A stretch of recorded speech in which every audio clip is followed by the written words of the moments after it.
because it's that Virgo shit. We do that shit to each other. Like, okay. Yeah, I saw what was happening there. I said, I'm gonna just sit back and watch this. He loves just pinching and shit, man. Look, I ain't said nothing, man. But we are live, man. Welcome back to Mandown Sports, everybody. Make sure you hit the thumbs up button, hit the like button. Make sure you also go and subscribe to No Bull Podcast. The link is in the description. Also, we got Bruce here as a guest. Subscribe to the Format Podcast if you haven't already. He's a friend of the show, so y'all already are familiar with Bruce. So you know it's about to be a good show today, man. This will be good. Shout out to Chris and the Blitz Podcast that just hit last Sunday. Y'all see it again, second episode this Sunday, man. Just before the NFL games. We're gonna have some fun with that, man. That's a good show as well. Chris produced it phenomenally. It was really good, right? Yeah, thank you. But we definitely want thumbs up here. Yeah, you did really good, Chris. If Bree watched it and she don't watch football, if she watched that's 10 minutes of it, I'm not if being biased. At least 5 minutes of it, then we did good. I was locked in. It was really good. Okay, wait, Bree, you from BMO? You don't watch football? Absolutely not. You're gonna get kicked out of the city messing around over there, man. You gotta chill. You better get your Ravens jersey or something. Well, she do like the Ravens. I'm a Ravens fan. Hold on, wait. Because wasn't she in the group chat rooting for the Cowboys or something? Something like that. I was not rooting for the Cowboys. Something like that. I wasn't. That's not how it went. It was. Everybody said to pick the Eagles, and everybody, even Cowboys fan, and I was like, oh, I gotta pick the Cowboys now, and they almost won. I picked she was rooting for them because she was rooting for her pick. Pretty much. I was rooting for her pick. Yeah. It almost panned out, didn't it? I love that Corey still picked for the Cowboys because I was a little nervous. Oh, did he? He didn't pick the Eagles? Yeah, I was looking here. He picked the Cowboys. It was just me and him. Did he really pick the? Oh, that's terrible. He picked the Cowboys. Yeah. He knew better. I'm starting out in the Pick'em League 1-0. We should have. You know what? We should have invited all our friends of the show into the Pick'em League this year, Chris. We should have invited Bruce and everybody. Damn, that's a good. Yeah. Damn. I mean, they can come in late. They'll be one game behind if they want to. Yeah, we do. I mean, Brianna and Corey one game behind already. So, and if I win, that's embarrassing for y'all. You not put it in the or send it to Bruce or the link to Bruce or put it in the description box. We'll get Lamar in here too as well, and some people from the audience if y'all want to join as well, man. I see Autism Cottage in here, Autism Boy in here. Cottage, what's up?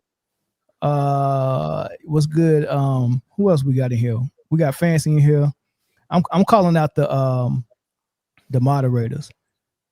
Simply Hot Takes just rejoined as a member. I appreciate that, brother. Anthony Hernandez, familiar. That's a familiar name. Stan the man in here. Good. Seems like shout out to the boys from Annapolis. Yeah, for sure. Young Disciple in the house was good. What's up, bro? It was good. I would give Young a wrench, man, because I keep saying wrench like I can't talk. Wrench. No, go ahead and say it. Go say it in your native tongue. Wrench dressing. I thought you were saying wrench. Gonna get that. I want to give Young a wrench, but Young Young might just boot everybody out of here that don't like LeBron. So I can see that. Like where everybody go? Oh my god! The whole Showtime out except Young. You no for real, you do deserve it, Young. For real, 100% you deserve it. Like you contribute to the show just as much as a host. He does. You definitely contribute, but I'm scared. And plus, you just put out a hit out on me and some other YouTubers. You said God forgive you for what you about to do to us. Now I didn't quite know what that means. Whoa! I hope I'm not involved in that. He said gloves was off. That's what he said. He said gloves are off. I seen that. I seen that, Young. I thought everything was gravy, brother. He added you too, Bruce. I'm sure. I'm sure. He said the gloves are off. God forgive me for what I'm about to do, and then he added me, the Format Podcast. I could see it. Oh my gosh! Yeah, some other guys. What did you do? I'm a victim believer. What did you do? Nah, we know, Young. We know. No, I don't know. He didn't. Young, you didn't text me and say I'm joking, bro. You didn't say that. What's going on, Miss Dorillis? How you doing? Good to see you. Yeah. He might not even call me bro no more. He might be calling me brother with the hard ER. I mean, I don't know where we stand at, Young. Oh man. All right, man. Are we shouting out the members before we get started? We should. It's gonna have they putting in work. I wasn't ready. Simply Hot Takes was good, man. It's good to see the moderators in here, man. It's good to see that. And make sure everybody hit the like button. I can't wait to get to the last topic, Bree, because you were right, and I got to give you your flowers. You were right. Asia go win the MVP, man. I think that 30-20 pushed it over. It was insane. She was at 80% from the field. Did you see it though? Did you see it? Yeah. She was unguardable, dog. I saw some. I saw clips of it. I didn't see the whole thing. But yeah, I think that never happened before she did it. So we'll get to it. To happen before with them? No, in the W period, a 30-20. I think she was the first to ever do that. Nah, 30-21. What last night was the first? That was I think Asia's done it before, but she was the first one to do it when she did it. Oh, okay. Yeah, exactly. Yeah. Mm-hmm. Yeah. But real quick, let's get into these members real quick before we get too sidetracked, man. Shout out to the members who always, you know what I'm saying, support us and keep everything going. If you're not a member, you missing out. But Shy Rider West Sider, Jeffrey Gaia, R Bean, Shay J, WW, Ryan Walters, Taco Master on account, Steve Calvert, E King, Cedric Franklin, Taco Master other account, Demetrius Day, Keith Brazil, Ashley H. It's not that serious, 6'4" Slim, Mary Lewis, Beaver's older brother, L. Donald, Savon Arnold, Debo 4735, Wizman Ballin, Zarai Lion, Eric C, Michael Young, Mr. Corner 21, The Real Mr. Cropper, B New, Dante, I Mix What I Like, Jamil Morton, I Test Main, Fancy, Hope Peace, Unspoken Voices, Cliff Hill, Andrea Williams, James Reed, Torrance Hall, and Simply Hot Takes, man. We appreciate it. There's some new names in there I haven't seen before, man. So shout out to the ones that are new members, man. And shout out to all the members. And like I said, if you're not a member, you are missing out, man. Make that happen. And we appreciate all the members for sure, man. Y'all be holding down for us. And we appreciate any super chats that might come in tonight. I think all the super chats are going to Chris tonight. So y'all go ahead and keep them coming. Now that we said they're going to Chris, they might not send them. Hey, cause you made them mad last episode. Something you said. I made them mad. Yeah, I was reading the comments, man. They were mad at you about something. Oh, they was mad at you about the triple double and the assist thing. They were hot at you about that in the comment section. Really? They was riding with Bree. Man. That's crazy. That was the baby hair. It wasn't the take. It was the baby hair. Y'all just switched on me, and we've been rocking for so many years. Y'all just switched up on me on some baby hairs. That is insane. Over some baby hairs, and we've been rocking for this long. Crazy work, man. You got it. All right. You got them. Yeah. But that was on your head though. But let's go ahead and get started, y'all. Appreciate the likes so far. Appreciate everybody in the comment section. I gotta say one more time, hit the like button, y'all. That like button is so important, man. So important. Mm-hmm. But let's get started. LeBron James, I think everyone has seen this commercial. A lot of people already produced content behind this commercial. Sure did. And we get our chance to speak on it. And I don't know if I had a real problem with it. It was kind of funny, maybe a little bit cringe, but a lot of people have been commenting on it. And Stacey King, who is a former Chicago Bull, part of the first three-peat with Michael Jordan and Scottie Pippen, he has a podcast called Give Me the Hot Sauce. And had Horace Grant on as a guest, and his co-host was there as well. And they spoke about the commercial and how they felt about it. And this is what they said. Well, what's really hurting LeBron now is his self-promotion. There's a new ad that's out from Nike, which has labeled him the Forever King. It shows him with a scowl on his face, putting a crown on his head, and the narrator says he defeated all his rivals, never backed down, the unquestioned king forever. And it's like this arrogance and this self-promotion. I think people would look at him more kindly if he would just let his numbers and his accomplishments tell the story rather than always trying to convince everyone that, hey, I'm the best ever. See, I haven't seen that that commercial, and if that's true, and wait till you guys see say it. it's true. Yeah, It's cringe. It's cringe. Really? It's cringe. Yeah, just right, no Google comment. it. Google it when we're done. Yeah, when you Google it up, it's on there. Yeah, I didn't even know about it until Mark told me. And then I saw it. I'm like, oh. It's almost as bad as the decision in terms of someone close to him should have said, LeBron, you don't want to do this, because people are already thinking that you're trying too hard to push yourself. And this just pushes him over a cliff. I mean, my personal opinion, he should just let it happen. It just happened, in terms of the overbearing promotion. I mean, he's on that Rushmore. Yes, he is. And that's what I don't understand, G. You're on Mount Rushmore. There's so many great players that could be up there, but you're up there. What does it make? What difference does it make if you consider number 1, number 2, and number 3? You're in the conversation. Yes. All right, so some of the things that the commercial said, I didn't want to play it again, and I didn't want to do that. But some of the stuff he said in there was he's beat all of his idols. What else he said? He destroyed all of his idols. Destroyed all of his idols. Defeated all of his rivals. Defeated all of his rivals and stuff like that. Took the crown and never let it go.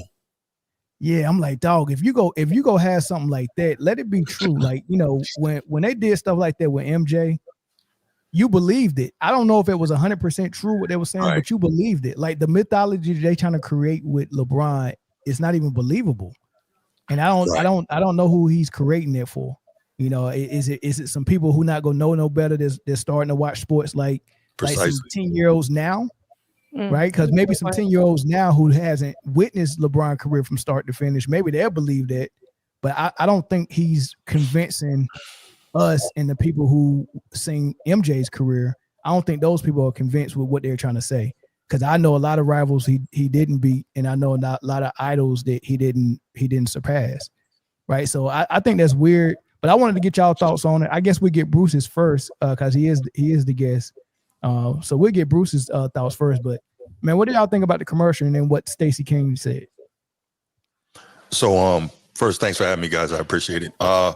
So when I first heard this, I was like, man, I'm gonna go in on this on my show, because I'm like, every line is just lies and more self-promotion, right?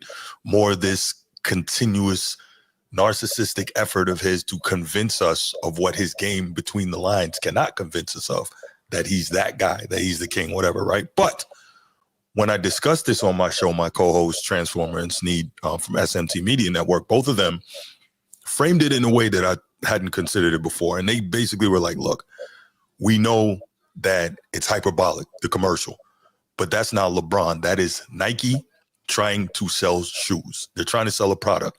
And what do they have to do to sell that product? That's not for us. That's for the next generation, for our kids who may grow up and not have seen LeBron play. So what they're going to hear is the same thing that the kids of this generation hear about Mike, that they can't believe, right? And so it's about trying to sell a product. And so if that's hyperbolic, that's part of the business of selling a product. Make this guy sound like he's the greatest thing ever. Make him sound like a damn Kryptonian, right? And so I get that part of it from the business standpoint, but it really did irk me because it also, two things can be true, right? It also sounded, when you listen to the verbiage in this commercial, it sounded like it was something straight off the Clutch PR team, right? If we're honest. We've listened to this guy for many, many years now, right? He's been in the public eye since he was 15. None of this stuff we're hearing is new. So it sounds like the same type of stuff that he and his team have been pushing all this time. But I think what we have to do is give the benefit of the doubt to the fact that this is Nike. Nike has a fiduciary responsibility to their stockholders to try and make as much money as possible. And however that has to come about, they're going to do it. Whether that's lying to all of our faces with this ridiculous voiceover, so be it. So I get both sides of it. So should we not have an issue with it? Should we just be like, yeah, I mean, it is what it is, and let him do his thing like that? Because part of me is like, just let it go. But it is cringy. Yeah. You know what I mean? Like Stacey King said, the decision was cringy, and this is like right behind the decision. Like that stuff is like, oh man, like you almost get secondhand embarrassment when he does stuff like that. You know what I mean? Like, it's like really goofy, and Right. Man, it just I don't know. They didn't execute it well for some reason, man. And I mean, did it give you the feel of MJ though? Was his nostalgia there with that? No, but that's for us though. And maybe it did have the effect because everybody in the independent space has been talking about this thing since it dropped, right? And people are going to buy the shoe. I didn't know until I did my show that LeBron outsells Kobe in shoes and merch like by a lot. And this is even back when Kobe was playing, by a lot. So a significant margin. So if you look that up, you'll find it. So, I mean, he's moving the needle like he always does. People are talking about it. He's moving product. I don't mean product like, but no, I mean, exactly. He's doing what he's doing. And Nike is taking full advantage as they should because they have a job to do. So I hadn't thought about it that way till it was presented to me that way. And that's legit. But yeah, I was disgusted by the verbiage also. What you think, Bree? You know what I think? I have two things that I'm thinking about. One, the first is maybe the timing. I think if maybe he was retiring and he dropped that commercial, would it have the same reaction? Just because the timing is very odd. Maybe he's going on his goodbye tour and this is the beginning of it. Just because of the contract talks and everything like that, we don't know how the season's going to look or how that's going to shake out, or even if this is his last year. But it just seems the timing is maybe foreshadowing to his goodbye tour, and it just didn't land right with the people. So I'm thinking about it like that. And second, when I hear the word idols, I think they were trying to, and I don't know what LeBron practices or even if whatever, but I think from a biblical perspective that they were really trying to go for this kingdom, like they emphasized the king part of it, and they moved more away from LeBron himself than the actual word of king and what that means. You see what I'm saying? So like I just think it didn't land well. And he's made, like, I remember seeing a tweet from LeBron talking about like, I'm the king and there's people out there that I can like, I forget what the tweet was, I should find it, but it gave me an uncomfortable feeling, and I'm just like, this is a man that just, we've built him up to be this. So I don't think people's reactions are sometimes, I mean, this is what we built up. This is what we did. So why are we upset about it? This is what's happening. Yeah. I mean, this is on par for LeBron. So but back to what you said about timing. Yeah. The perfect timing for him to do this was at least after he won a championship. Like, it'll hit. It'll land different if this was why he was in Miami when he was the best player in the league, arguably, and when he was fresh off a championship. Maybe you can get away with this then, or maybe when. Well, Mel, this is the LeBron 23, right? Yeah. Going into his 23rd season, so I think it all lined up. That's why they did. And now it also, they can push all this stuff too, because now, all-time leading scorer. He's putting all these marks out of range, right? So he's got all the things in his career that you can really put with this. He's not going to win another championship. We know that. But he's got all the other things that really kind of work with this in terms of the whole longevity piece. Yeah, it's crazy. And back to that, him outselling Kobe's, I'm quite sure Clutch probably buying most of them shoes. Because I seriously, like, I mean, we just seen Caitlin Clark Kobe's robot just sell out on one day. That's funny. Yeah. They buying them LeBrons and probably giving them away at his camps or something like that. it ain't people lying that we go get on the LeBrons, panel has a pair of LeBrons. I had one pair back in like 06. I lost. There we go. Okay, that's 50%. Oh, you got a pair? I have a pair of LeBrons. I had one pair. Who in the audience put a one in the chat if you have a pair of LeBrons. If you don't have a pair of LeBrons. They're not. I'll be honest. Let's take a daggone vote, man. You can kind of see where my alignment is for the most part behind me. Oh yeah. I'll buy a pair of Bo Jackson before I buy some LeBron.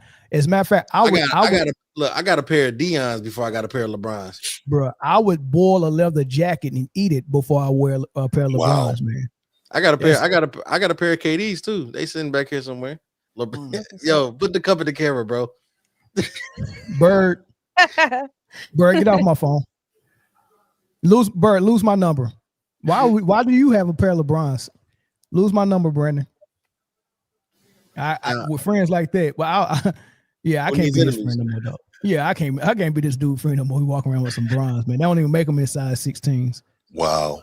By the way, let me clarify. I do not actually have a pair. I had a pair back in 06. I do not have. What happened to them? They're somewhere in Europe. When they packed this up to go to Iraq, they disappeared. I never saw them again. Oh my gosh! Thank you for your service. Absolutely. Yeah. You know what's crazy? She ain't never thanked me for my service, but you know what's crazy? Or me, man. Yeah. Or me. Y'all are like, Or Jay, right? Or Jay, or Zoe. Yeah, right. That's because none of y'all are soldiers. That's, you know. Oh, okay. Yeah, that's fair enough. But listen though. I bought a pair of Marburys when they came out. And I had to drive all the way to Virginia Beach because the only store that would sell the Marburys, Stephen Barry's. They had the Stephen Barry's in Virginia Beach when I was in Norfolk.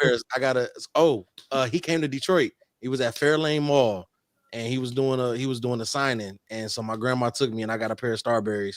And my mom, this tell you how old school black moms is. She was like, if he signed them shoes, you're not wearing them. So make him sign that shoe box because you're gonna wear them shoes.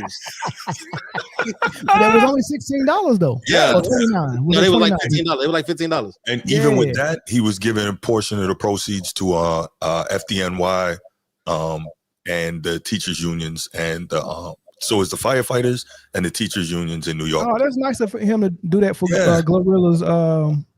Glorilla's charity. You said FDNF? FDNY. Fire Department. Okay. Yeah. FDNF. Fuck nigga free. Whoa. Stop it. Huh? Glorilla's a hot topic right now. Yeah, it's a lot going on in the hip hop world right now. It's a lot going on in the hip hop world right now. We don't want to go with that. We not shout out to Sports T. Go subscribe to Sports T. That's our girl Dom, man. Yes, she couldn't make it tonight. Hey. Man, we ain't gonna get Dom back for a little while. No, her real job is making her work, and it's unfortunate because she can't come play with us. You know what I mean?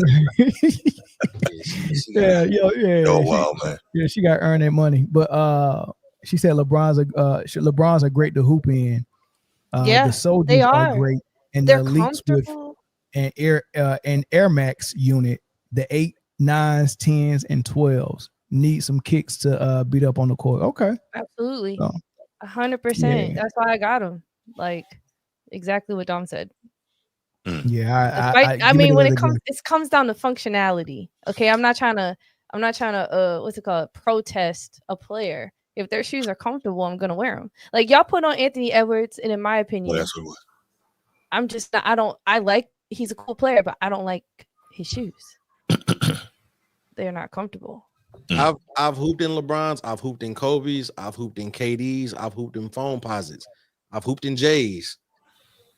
KD's are by far the most comfortable shoes I've hooped in. What J's have you? You know what? I'm sorry. I know you're capping right now. I already know. KD's are number 2. Puma is the most comfortable shoe I've ever hooped in. Yes. I love J. Cole, and I got the J. Cole Dreamers, and they're Pumas, and they're really heavy. That's they're heavy. But wait, what Jordans have you hooped in? Because usually people hoop in 11s. I've hooped in 13s. I've hooped in 6s and 10s. Oh, okay. I've hooped in 9s. I have a pair of Kilroys. I know you did not hoop in no Kilroys. Kilroys kick butt. I know you didn't hoop in no Kilroys. Mel. Hey, yo, Mel, you want to take it? Just because y'all YNs don't mean I don't got time to explain this to you. Why you loop him in here, Chris? Why you loop him in? No, I got you right now. If you got to explain some shoes, then just why you just can't just tell me what 12s are? I'm not doing this with you tonight. Yeah, I'm not doing this with you. Mel, let me take you back real quick. I hooped in Jamal Mashburn Felines, bro. Never seen the Jamal. I don't even know which one Jamal Burns. Never seen it? Oh man. No, I probably seen, but didn't know there was Mashburn. Great, knowing Mel, he probably hopped in some Dadas. My favorite hoop shoe. My favorite hoop shoe, and to this day, if I ever see him in the store, I'm buying a pair. Is the Adidas Pro models.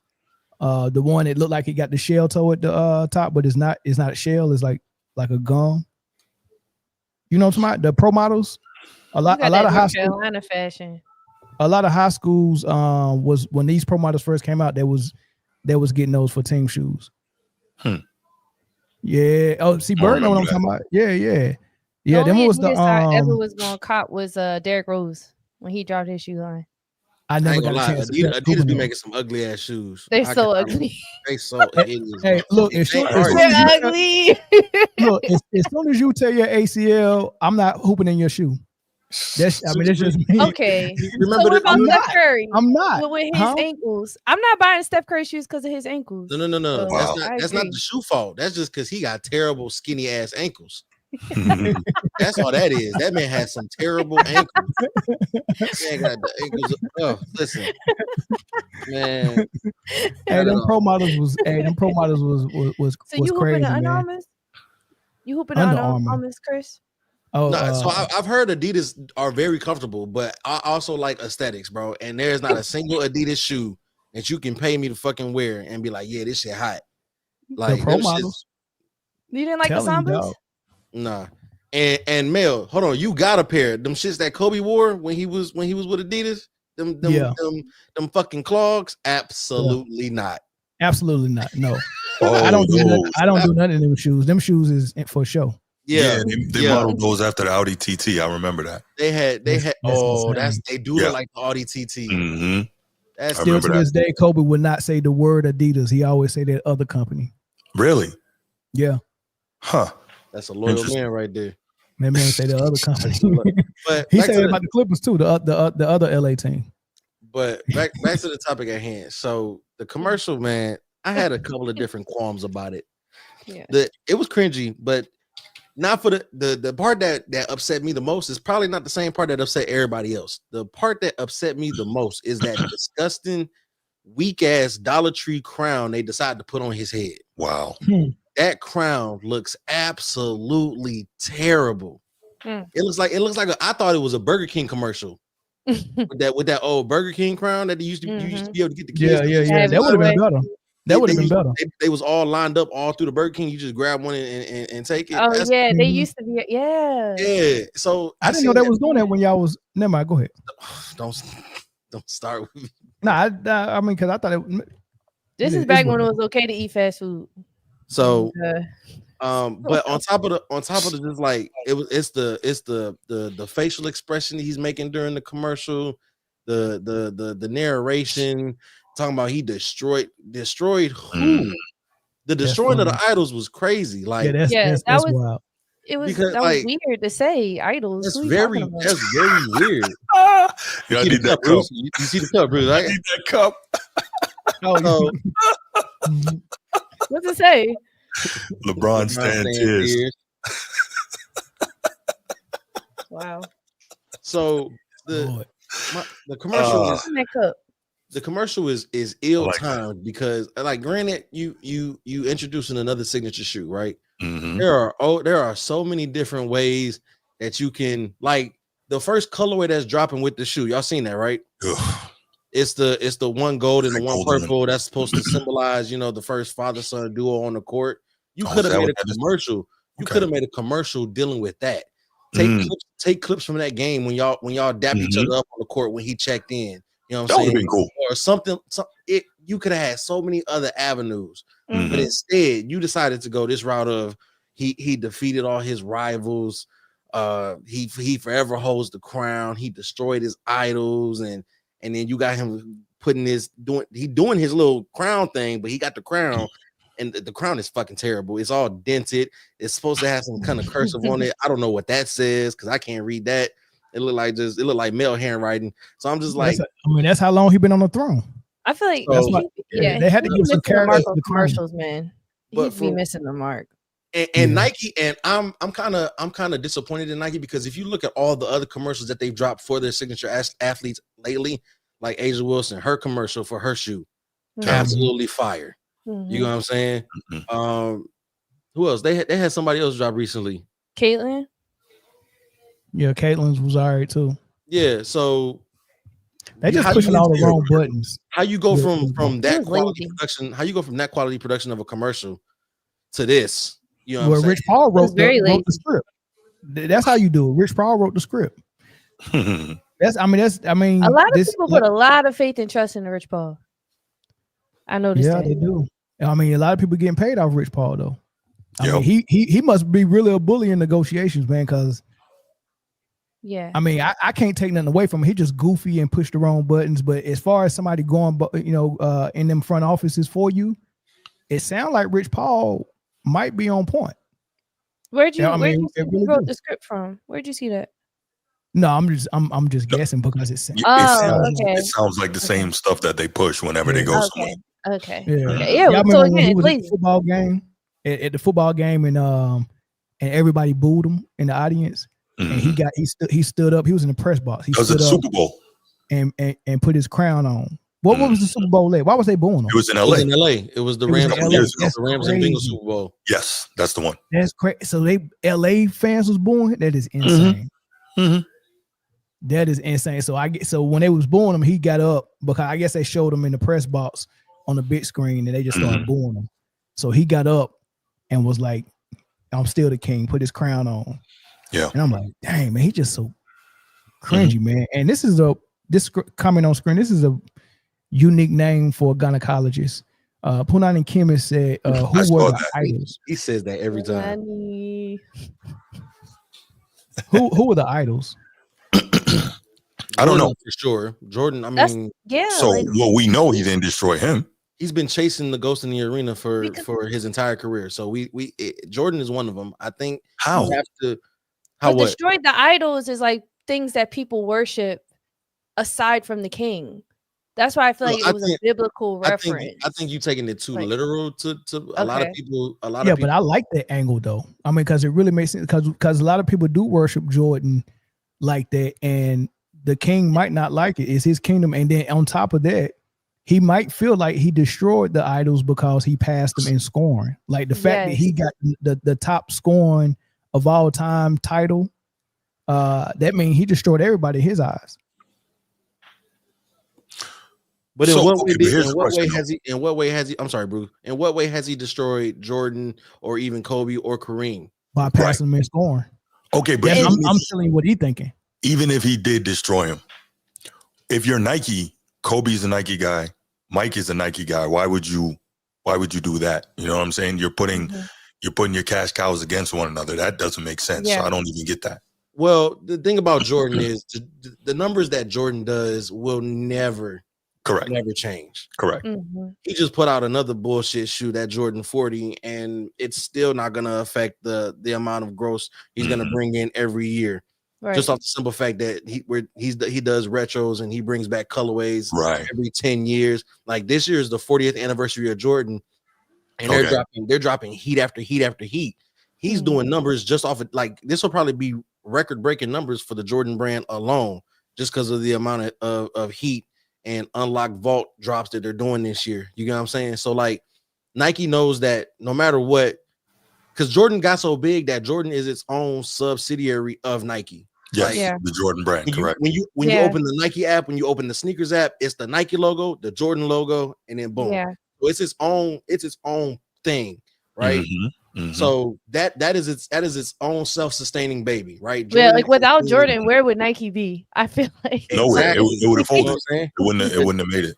But unfortunately, the path that Jordan created for Nike allowed them to be able to go ahead and do, because there's only 4 athletes with lifetime Nike contracts. It's Michael Jordan, LeBron, Kobe, and Kevin Durant. Those are the only 4 Nike athletes with lifetime contracts, right? So once you get to a point, when you get to that stature of a lifetime contract, you're locked in. You've done enough numbers that Nike is like, okay, cool, we can do it. And now you've seen it in the last couple of years. They're starting to do retro LeBrons. They're dropping the LeBron 6s again and LeBron 7s and 10s and stuff like that. They're going back and bringing back old retro LeBrons like they're doing Jordan packs, right? So at the same, they're following the same blueprint because it's what has been. It's what worked, right? you got somebody as big as Mike and got his own, you know what I'm saying, took Jordan what it is for Nike. They're trying to do the same thing with LeBron. The sad part about it is because of how, and I hate to say it, but how influential LeBron is. A lot of these fans who can't get close to LeBron enough will go get shoes because that's their piece of LeBron. They feel like that's how they can get a part of LeBron. So they will go get the shoes. You get what I'm saying? And you get what I'm saying? So it's just like, because everybody can't go see a game. Everybody can't go see LeBron in person. Everybody can't, everybody can't go get a LeBron jersey because jerseys are more than the shoes, right? You can get a pair of LeBrons for like $135, but a jersey is going to cost you like $200 plus. A real jersey, yeah. A real jersey is going to cost you like $200 plus. So it's cheaper and easier to get the shoes than it is to get a jersey. So a lot of people gonna be like, man, you know what? I'm a LeBron fan, you know what I'm saying? And I play basketball, man. And it's this, you kind of seeing this. Nobody has said it. Nobody has uttered it. I haven't heard it. But we're silently getting pushed into this I want to be like LeBron era. And that's what and that's where Nike it's gotta be true to hit though. It's gotta be true to hit, and it's never gonna hit the same. But hey, the phone lines are open. The phone number is scrolling at the bottom of the screen. Call in. We're gonna probably take 2 phone calls, 3 at the max, and then we get on to our next topic, man, because it's a good one. But yeah, let's get these phone calls in. Young Disciple said he buying both pair. Hey, you should, bro. You should, but donate to the channel first because LeBron ain't had you on the shop yet, and you've been on Mandown a bunch of times. So you know what I'm saying. Make sure you take care of home first. You know. Caller, what's good? Can you hear us? Yes, sir. What's going on, man? Man, what's popping, man? What's your thoughts, man? So, man, like I've been hearing about the commercial all week, so I had to finally tap in and watch it. Man, it's more cringe than anything, man. Just the way he putting on that crown, you see all the dents on it. Like I'm young, so like when it comes to LeBron sneakers, I mean LeBron's like 9s to 10s. You know, he got a couple of pairs that if I had the money back then, I'd probably get it. But as far as like, you know, it's just funny to me because I started watching. I seen LeBron James' career from 2009 to now, so that was my introduction to basketball. 2009.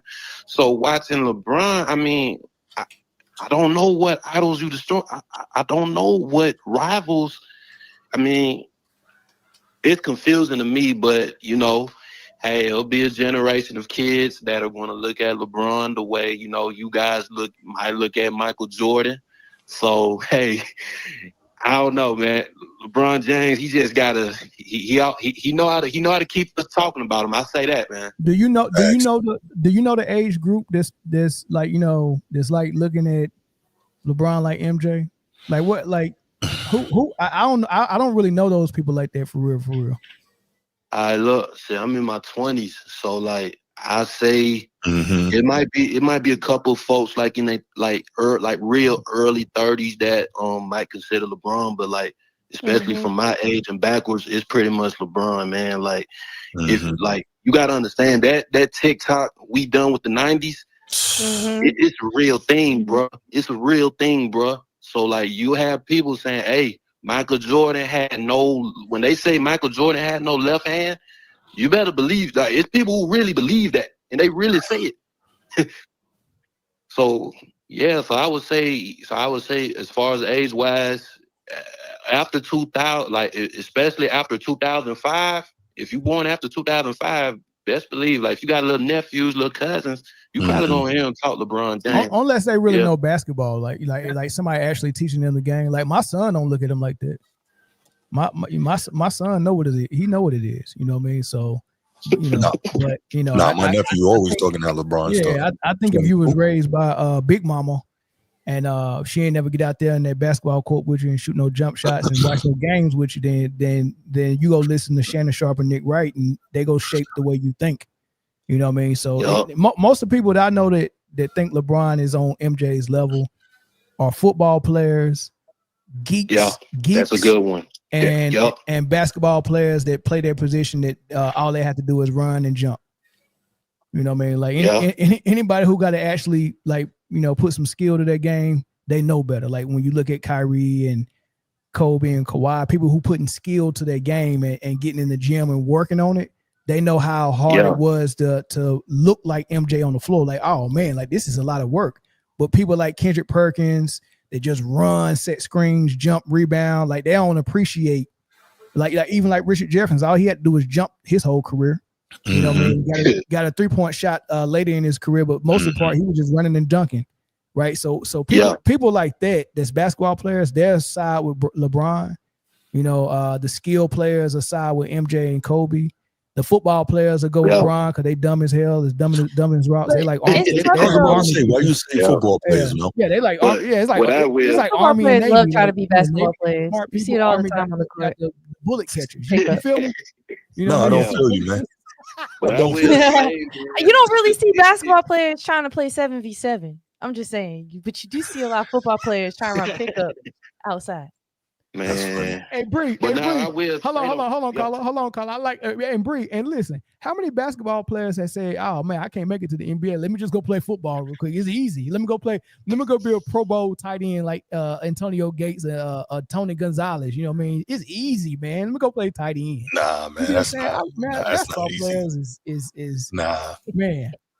We're the guys. But hey, man, let me say something about that football thing, right? Yeah. With a dude like LeBron James, a lot of people who I know personally, they really look at the statistics on their case for LeBron being the GOAT. So in my opinion, LeBron James really robbed himself where, let's say, man, he go play football. Knowing how stat numbers driven a guy like LeBron James, about he go play tight end, he go play wide receiver.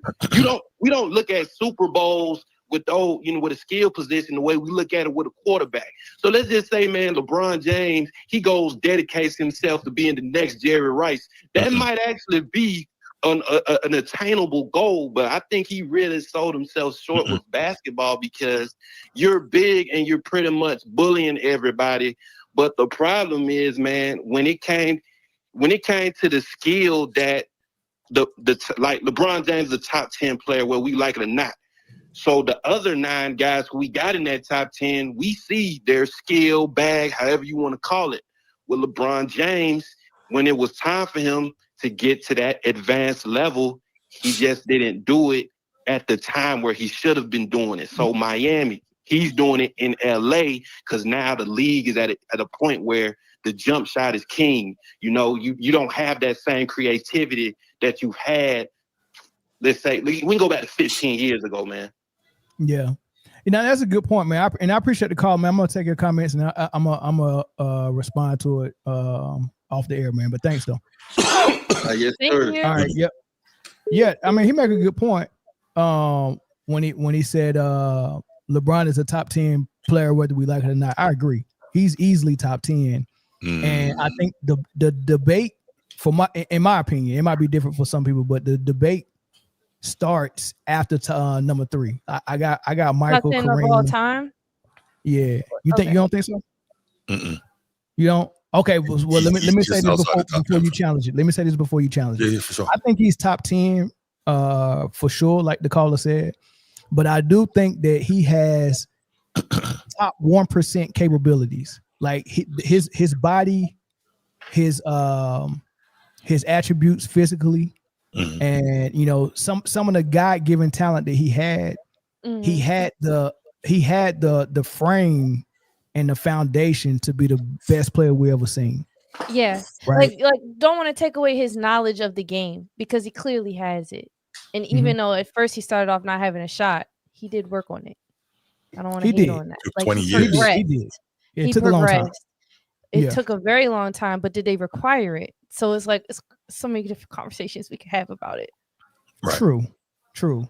But with that being said, I give you the tools to be the best player we ever seen, and he fell short and ended up being between 5 and 10. Right? I'll say like this. Like coming in, LeBron had everything and all, like you said, all the tools and everything. The ceiling was the sky, and LeBron built the roof to make the ceiling the roof. You know what I'm saying? That's such a good point. He kind of capped himself. You feel what I'm saying? Like, if he did just done things the right way, not try to circumvent the process. And this is not to say that anybody else who's circumvent the process gets any special credit. I don't like anybody who circumvents the process. You know what I'm saying?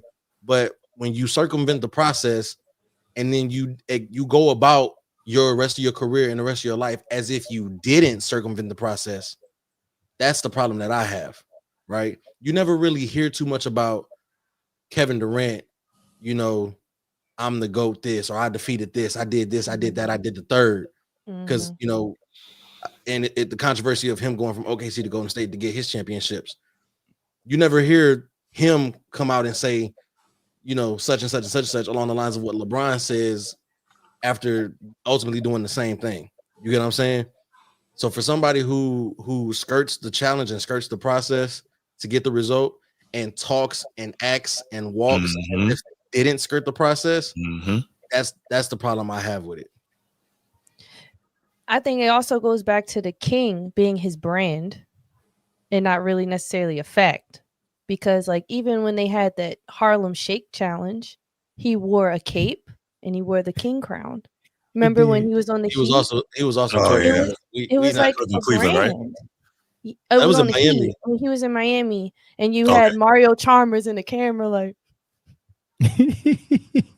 Shout out to Mario Chalmers. That was a good time. Shout out to Mario. They always yelling at that man. Why they always shout out to Mario Chalmers for ending his career trying to make LeBron play better. Hey, trying to make him happy. Like they was always yelling at that man. Like what the Bruce? Bree and Chris was in high school when that dance came out in Miami. Me and you was in Iraq, probably. right. Yeah. I was in high school though, because everybody in high school was trying to recreate it for their own teams, and people were making like YouTube videos for it. And our high school boys basketball team went viral. There was no YouTube when I was in high school. All right, we got to call it, y'all. Oh my God. I have all these names out, but not in this order. It's a very good list. Caller from Texas, you got something weird going on with your phone. Like some. Hey, what's up, bro? Hey, what's up, bro? You got something in the background going on that's weird. Oh, let me change. Yeah. Hello. Yeah, that's better. Can you hear me? Yeah, I can hear you. Hey, what's up? Hey, what's up, bro? Hey, let me talk to Chris. Hey, Chris. What, Chris? When you just said that you say that Kevin Durant don't do the same thing when he does literally. He don't say he the GOAT when he does literally the same thing. What's the same thing that he's done that you're talking about? First off, what's up, Young? Happy Friday to you, my brother. Glad to hear you. Man, I ain't trying to be friendly, bro. Let's get straight to it, bro. Nah. It's not love. No, we was good, Young. Let's keep it fresh, man. Let's keep it. Let me He said the gloves are off, man. What are y'all not getting, man? He said the gloves off, and he come and he needs forgiveness for what he go do to us. So let me mind my business. Come show up in your war clothes, Chris. You trying to be friendly? This dude coming from your neck. Tell a young lady that this ain't got nothing to do with her. That keep up the good work. No, for real. Tell her keep up the good work. I think she's real pretty, and I think she knows her sports, bro. But to everybody else, hold on. Are you subscribed to No Bull Podcast though? That's a podcast. Yeah. Bro, as soon as I hang up this phone, I'm going straight there, bro. All right, say less. Thank you. Thank you. Chris, they stalled you out for enough time, bro. They gave you enough time to stall and think about what you was gonna say, bro. Now come on, let me hear this response, bro. All right, so check it, right? We have tape, and it's been on record of LeBron calling himself the greatest of all time. Talks about all the these milestones that he goes and tries to hit, and that this is what makes him the greatest, or this is what has put him past such and such, right? But when have you ever heard Kevin Durant? Hold on, when have you ever heard Kevin Durant cape for himself as much as LeBron does for himself? I'm saying, when have you ever seen Kevin Durant do the shit that LeBron has done? What, like you tell me. You talking about the you scoring tell record? me. Bro, LeBron been better than KD way before that scoring record, bro. Like, don't embarrass yourself like that. Way before LeBron bro. There has not been a day that we have all lived and breathed. Hold on. There has not been a day that we've all breathed air on this earth, and both of them played basketball at the same time, that LeBron was better than KD at basketball. So when KD came into the league, he was better than LeBron. Yes. So why was he 19-5 against him before he went to Golden State? Is it not a team thing still? Bro, when you say team thing, bro, like, yeah, that's not how y'all judge shit, bro. Like, nigga, come on, bro. You acting like Mandown just started yesterday, bro. Y'all been on the motherfucking elbow for 2, 3, 4, 5 years, bro. Y'all never judge stuff like that, except when players y'all like lose. So now I'm asking you a question, bro. So here's my thing. Here's my thing, right? Go ahead, bro. So here's why I say KD has been better than LeBron, because I'm judging off of actual basketball play. There's nothing on the court that LeBron does better more than what KD does better. LeBron got chase down blocks. I'll give you that. LeBron not a better playmaker than KD. Hold on, LeBron got more chase. He's a better chase down blocker than KD. I'll give you that. Yeah. And bro, you could just say defense, bro. Maybe a better passer. Defender. Maybe he is not a better defender. He is not a better defender. What? He's not a better defender. Mandown Chris, bro. How can you be? Listen, bro. How can you be a better defender than me, bro? When like I'm saying, bro. When I got 6 all NBA defenses, bro. I got 2. I finished second at DPOY twice, bro. Like I'm saying, as far as Kevin Durant and defense like goes along, them 2 motherfuckers ain't never met each other. But LeBron has never been able to guard consistently on the perimeter. KD can. KD can also guard the post. Bro. What I'm saying, name us the players that KD defended on the perimeter.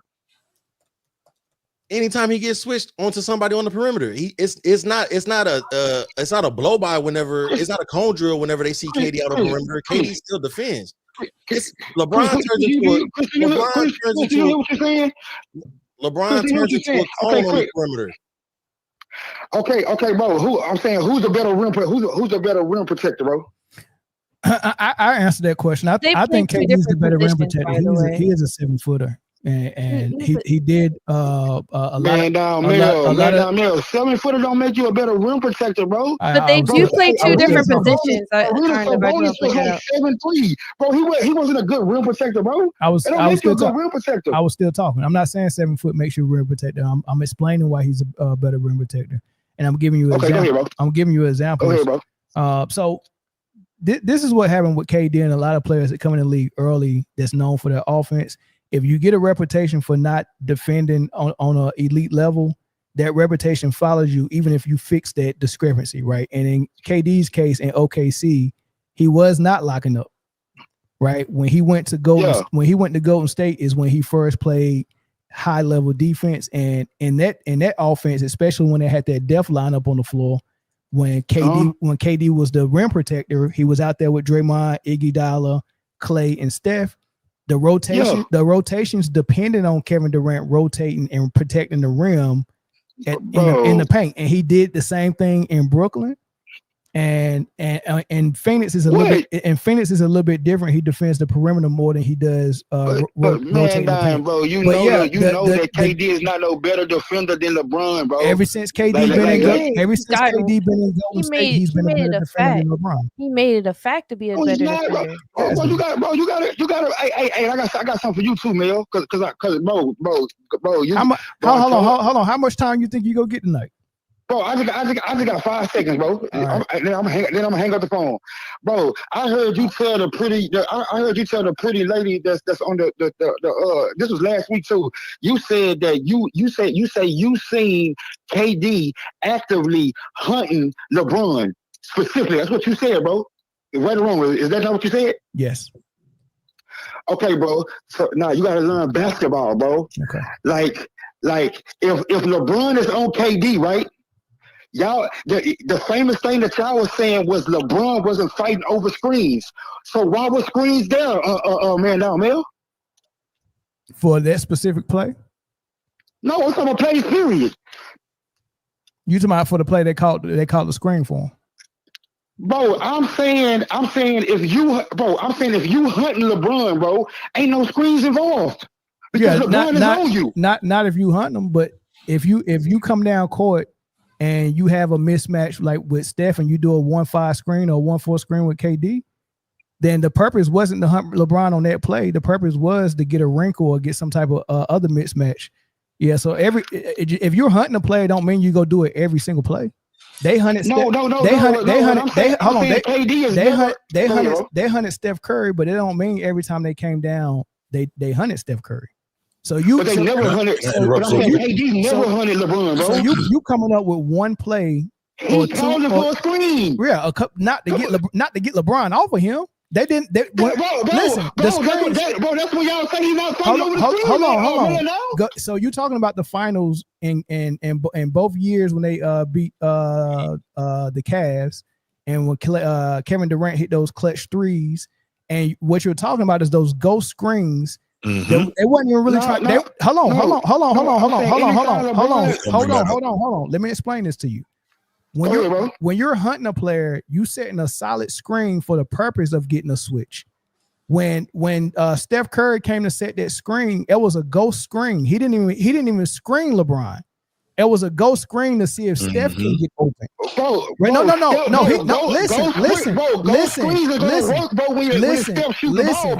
Listen. He slipped those screens. LeBron did not have to switch. LeBron switched because he didn't want the smoke. Bro. So if he don't switch, bro, what does he do? Even if Steph was setting a real screen on LeBron, I would never let Steph Curry screen me at 6'8", 270. I would never let him screen me. Never.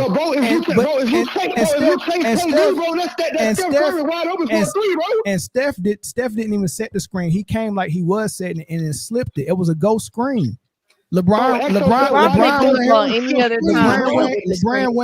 him out of fear. Can I interrupt real quick? Don't call the screen, nigga. Hey, YD. What you not understanding? You don't have to call for a screen. Not a slip screen. Not none of that, bro. Young Disciple, I can't hear you when you're screaming. I can't hear you. To be real, I want to be able to hear you. I want to be able to hear you. I'm saying, bro, you talking like KD want to smoke with LeBron one-on-one, bro. If you won't smoke with LeBron one-on-one, bro, don't call for no screen. Not no slip screen. Not none of that. Bro, they're running rub action, bro. At the end of the day, they're running that, bro, to get one of those two an open shot, bro. We both know that. Can I interrupt you real quick, man? Come on, man. Talk basketball, bro. Hey, Young, can I interrupt you real quick? Hello? Yeah, but it's our show. It's our show. Hey, what's going on, man? Good to hear from you, Young. Appreciate the passion as always, man. No, what I wanted to say real quick was sometimes the screen is not, as Mel was saying, necessarily to get help or get the defender off you. Sometimes the screen is just a function of the play design, right?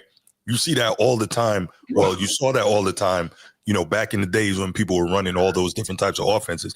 It's not like necessarily everything has to be screen and roll or some type of screen action. It's just part of the play. So you're looking at it as saying, well, he was calling for a screen so he could escape LeBron's defense. That's not always what it is. But that's not true, bro. That's not true. You had a license, bro. You had a license, bro. When you were Kevin Durant, bro, when you were LeBron, bro, when you one of those players, bro, you have the license, nigga, to call for a screen or ignore the screen. You could wave screens off. I didn't see LeBron wave screens off, bro. And when you say, listen, bro. When you say that it's just part of the play, hey, my dude, bro, there's no way that they're running a slip screen for Steph Curry, bro, and it's just part of the play. Look at the screen. Look at the screen. Right. Look at Kevin Durant's body language. He don't even want the screen.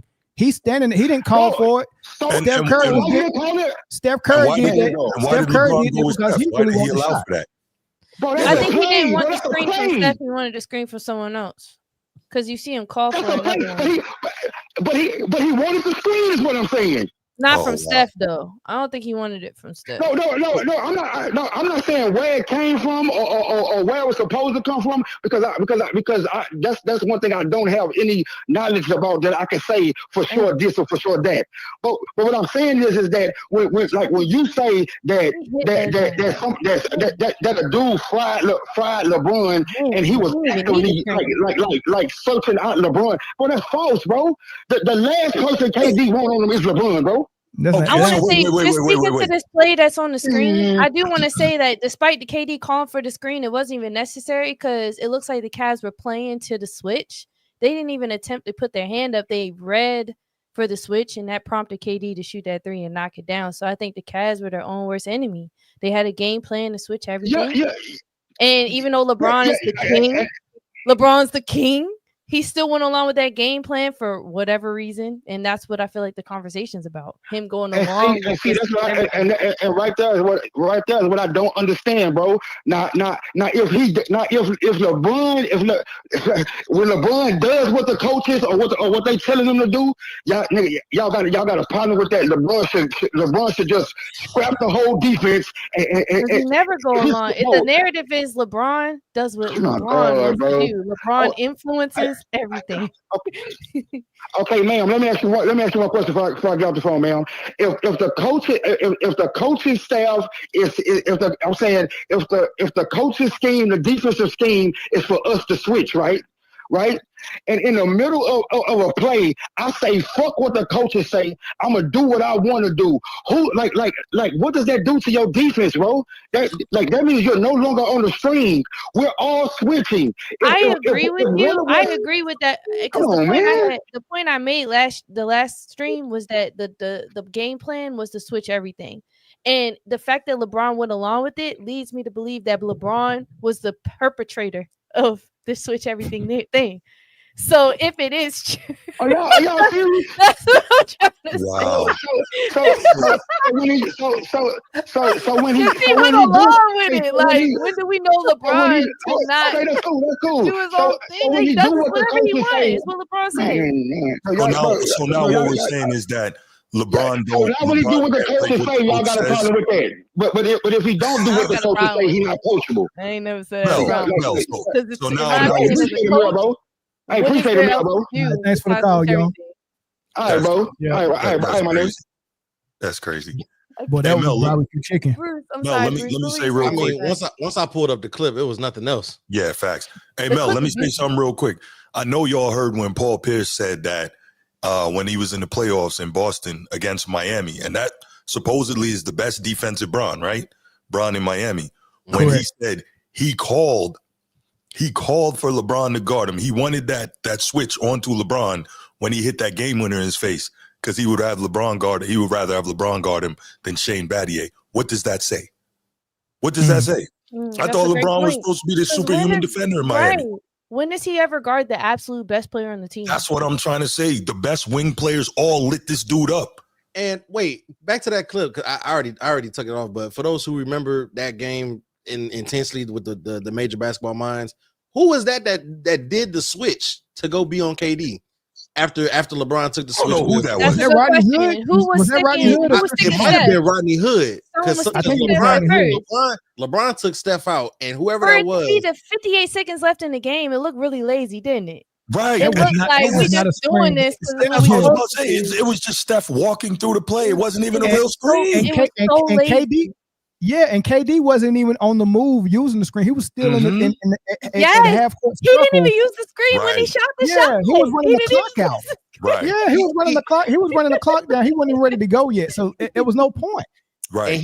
And then he came in and called Iggy for a half screen. It wasn't even a real screen. He went and called Iggy for a half screen. It was like a fake out. In reality, KD actually shot that last shot over two people. He did, and like they didn't even have their hands up. They didn't even have their hands up. Nobody put their hands up. If you pull the clip back up, there's not a single hand up. Hold on. KD said, "Matter of fact, this is my normal range. I'm about to hit it." It was such an easy shot. He already knew what he was going going to do. Look how lazy this handoff is, yo. Look how lazy this handoff is. Steph hit the screen and said, "Never mind." So LeBron switches on a never mind screen is crazy. Look at the space, and you can. I know it's a little. I know it's a little blurry here. But you can see KD's right arm is up, telling clear everything out. It's just me. I won't. Yeah, clear out. He not calling for a screen. He's saying clear because I'm about to shoot this over whoever on me. Now he's about to, but then after he calls for a screen. You can see the shot clock is about to be down to 10. He's killing clock. You feel me? Steph comes in and just, there's zero effort. Look at that. Why would you switch that? Zero effort. You know why he switched that, Mel. You know why. And LeBron could have very easily fought over that weak ass Curry. Yes, but look, it's no effort. Steph is walking through the screen, walking through the screen. Right. Yeah. LeBron just goes with him. Rodney Hood steps up. Now KD's calling for Iggy. Iggy comes over, and you have JR. And he didn't even wait for the screen. He didn't even wait for the screen to set. Yeah, for real. There's a 4 to 5 inch height difference, and look how far back KD is from the line. He said, "What are we talking about here? What is LeBron gonna do different right there?" Look at LeBron body language. Like, damn. Mm-hmm. I wish I had him on my team. Let's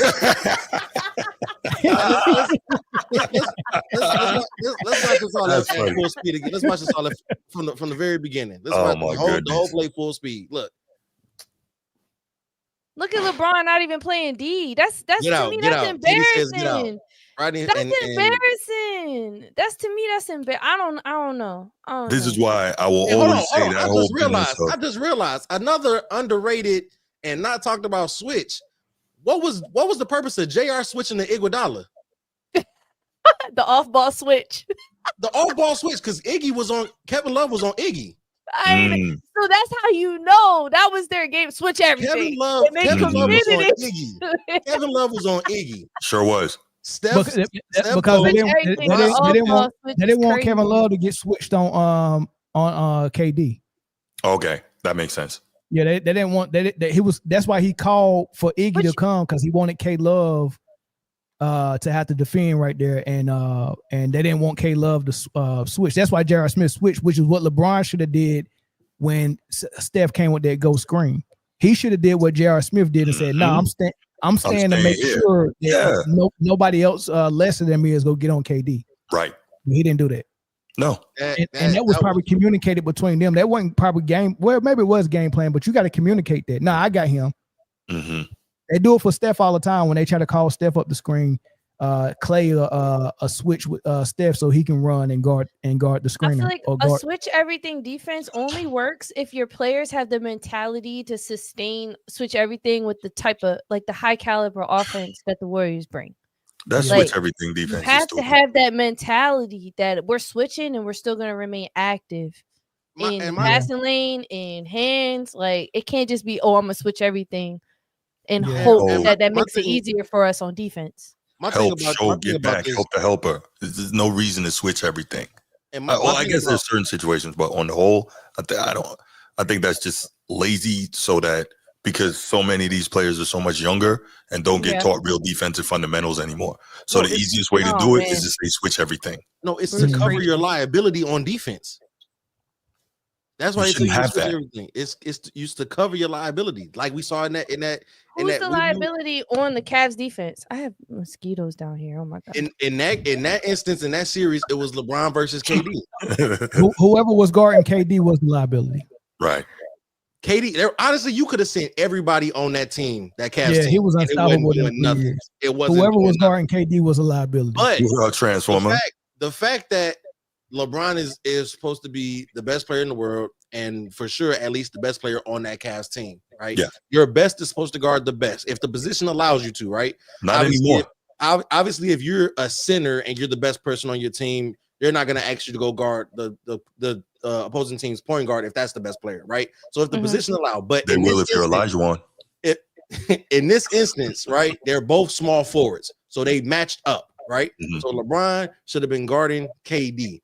There were so many times that LeBron switched off in effort screens and no effort screens, like that screen there for that game, that dagger shot That was a no effort screen that he walked with Steph. He was like, "Oh, you coming this way? I'll go with you."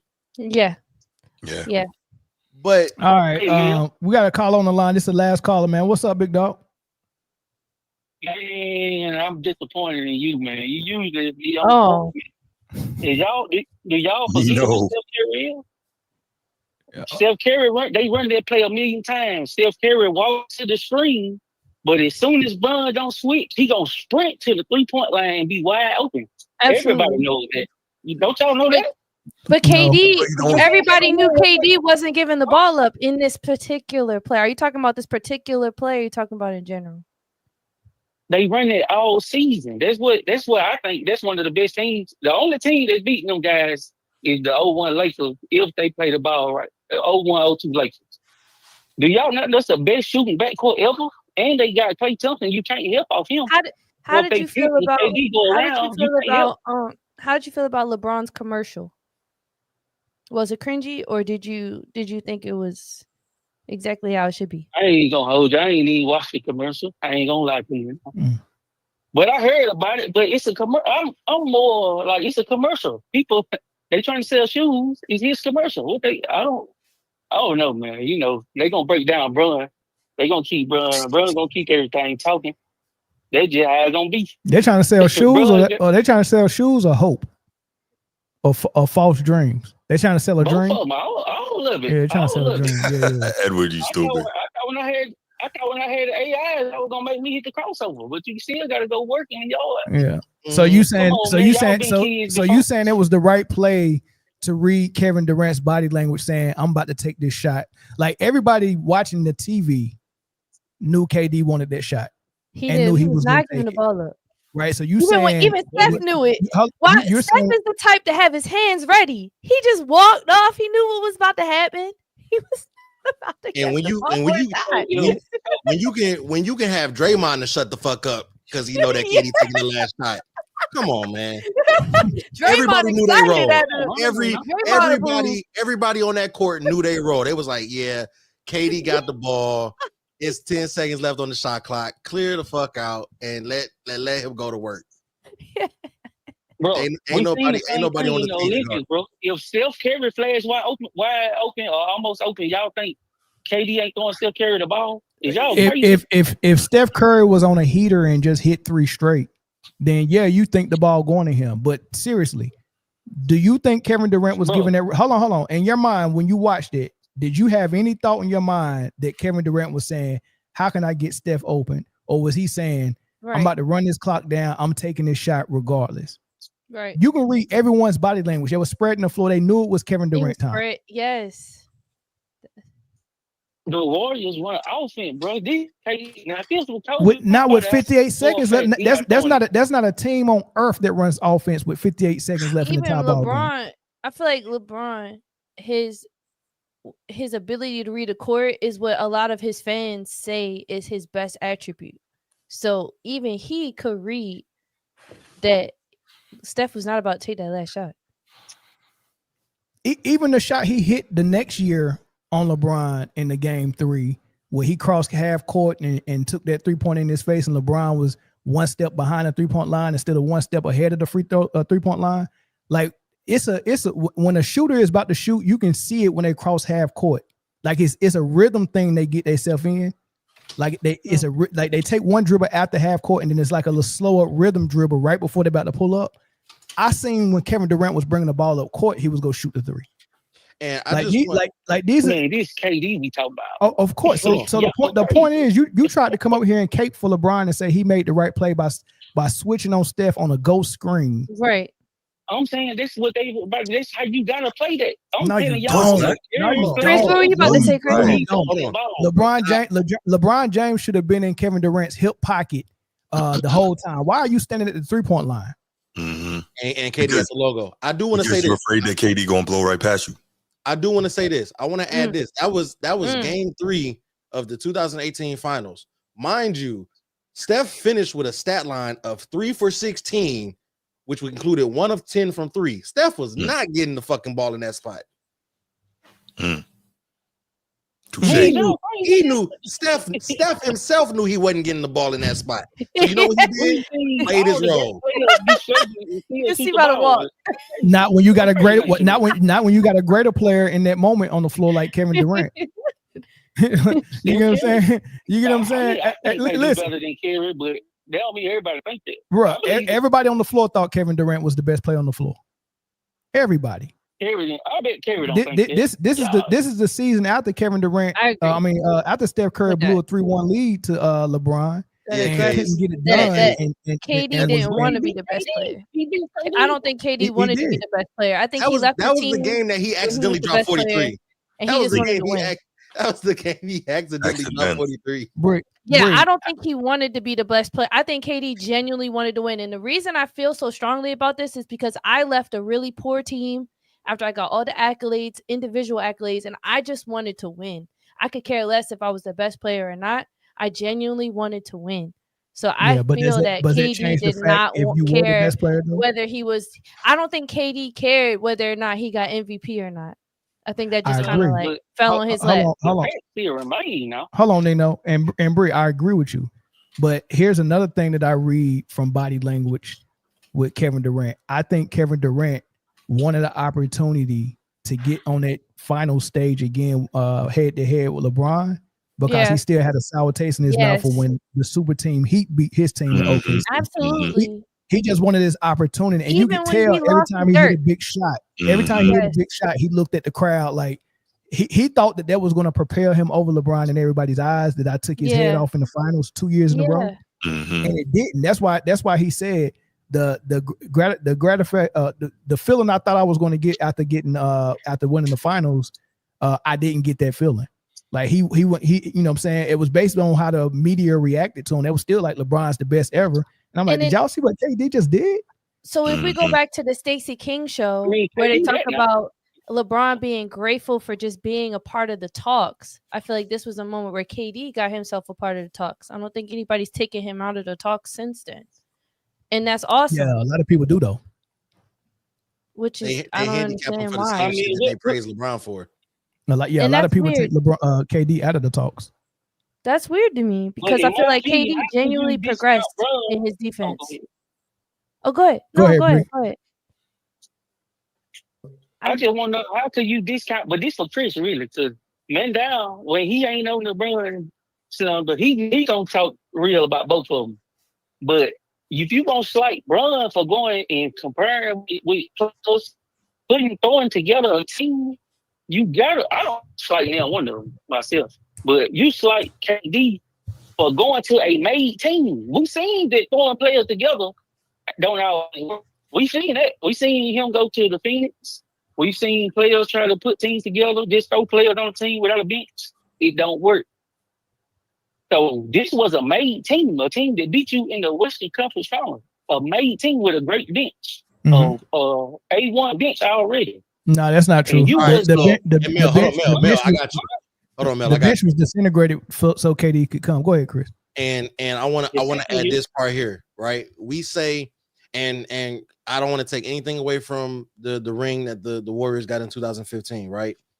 But we also have to remember that wasn't a healthy Cavaliers team. So right, we have to, if we play one side, we have to play the other, right? Same way the Warriors fans be like, oh, well, Draymond Green was suspended game 5 in 2016, yada yada. So we got it. If we're gonna play it, we're gonna play it fair, right? So I can't sit there and say that was a made team. And yes, injuries are a part of the game. Yes, but they were able to take hold on. They were able to take advantage of a handicapped Cavaliers team. When we saw what a full Cavaliers team looked like, they didn't stand a chance. They knew that they needed that equalizer. They went game 7. Oh, bro. They went 7. They was up 3-1. I don't think that's true that they wouldn't stand a chance. I think they were scared to find out. They won 3-1. I mean, they was up 3-1, wasn't it? Correct. What you mean they don't stand a chance? Exactly. And Kerry was the unanimous MVP in 2015. Well, KD was 14. You talking about the regular season though? That team struggled all throughout the playoffs. And they went 73. They went 73-9 that year. No. The year that they lost the 3-1 lead to Cleveland, they struggled in the playoffs. Oh, I'm talking about the year that KD came. The first year they didn't deplete their bench all the way. No, they did. They did deplete their bench. All right, let's. They still had. Hold on. Look at who they had. Hold on. You can Google the roster from the 73-9 team and see who all the key players were. They lost Harrison Barnes. They lost Bogut. He wasn't on the beat. Hold on. Yeah, they lost Harrison Barnes. They lost Bogut. They lost Evesta Ezeli. Those were both their rim protectors, and Leandro Barbosa, Harrison Barnes. Oh yeah, Brandon Rush. That's 5. They lost about 6 to 7. Sean Livingston still there. He was going too. Sean Livingston was still there. The only people they kept was Iguodala and Livingston. Okay. They lost everybody else so they can get Kevin Durant. I thought they had David West. Hold on. No, they went and got David West the same year Kevin Durant. The people that came with Kevin Durant was JaVale McGee, David West, KD. It was a whole new bench that came with Kevin Durant. And what I want you to do after you hang up, Nino, I want you to Google First Take or whatever show Nick Wright was on when the signing first happening, and they talked about how bad the Warriors are going to be with Kevin Durant because they lost all of their 3-and-D players and their rim protectors. They said they're not going to be able. He said the defense is why the Warriors was so potent, and they don't have that defense anymore because KD don't play defense, and they lost their rim protectors. And he progressed. Right? That's what Nick Wright said. He said they can't beat Cleveland no more. I still remember that soundbite. Right, and then Cleveland beat them, and the first time they played, remember, Kyrie hit that game 1 over Clay, in the paint, and Nick was all excited the next day and was like, "I told you they can't beat the Cavs. I told you."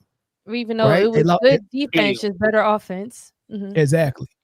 So that's what it, because everybody was like, "Oh, they lost too much. They can't repeat," and repeat they did. Neil said Nick Wright. Hey, I'm on both sides now. If you say Brown can't do no wrong, I can't listen to you. I ain't listen to no Nick Wright. Nick Wright be talking crazy, man. All right, Nino, we gotta go. We gotta go to the next topic. Bye, Nino. All right, man. Peace, All right, Nino. I'm gonna subscribe to your channel. All right, bro. Yeah. All right, bro. All right, brother. Make sure you go to Sports T. Make sure you go to the No Bull podcast. Make sure you go to Format Podcast and subscribe, and make sure you're hitting that like button if you're watching. That was a good conversation.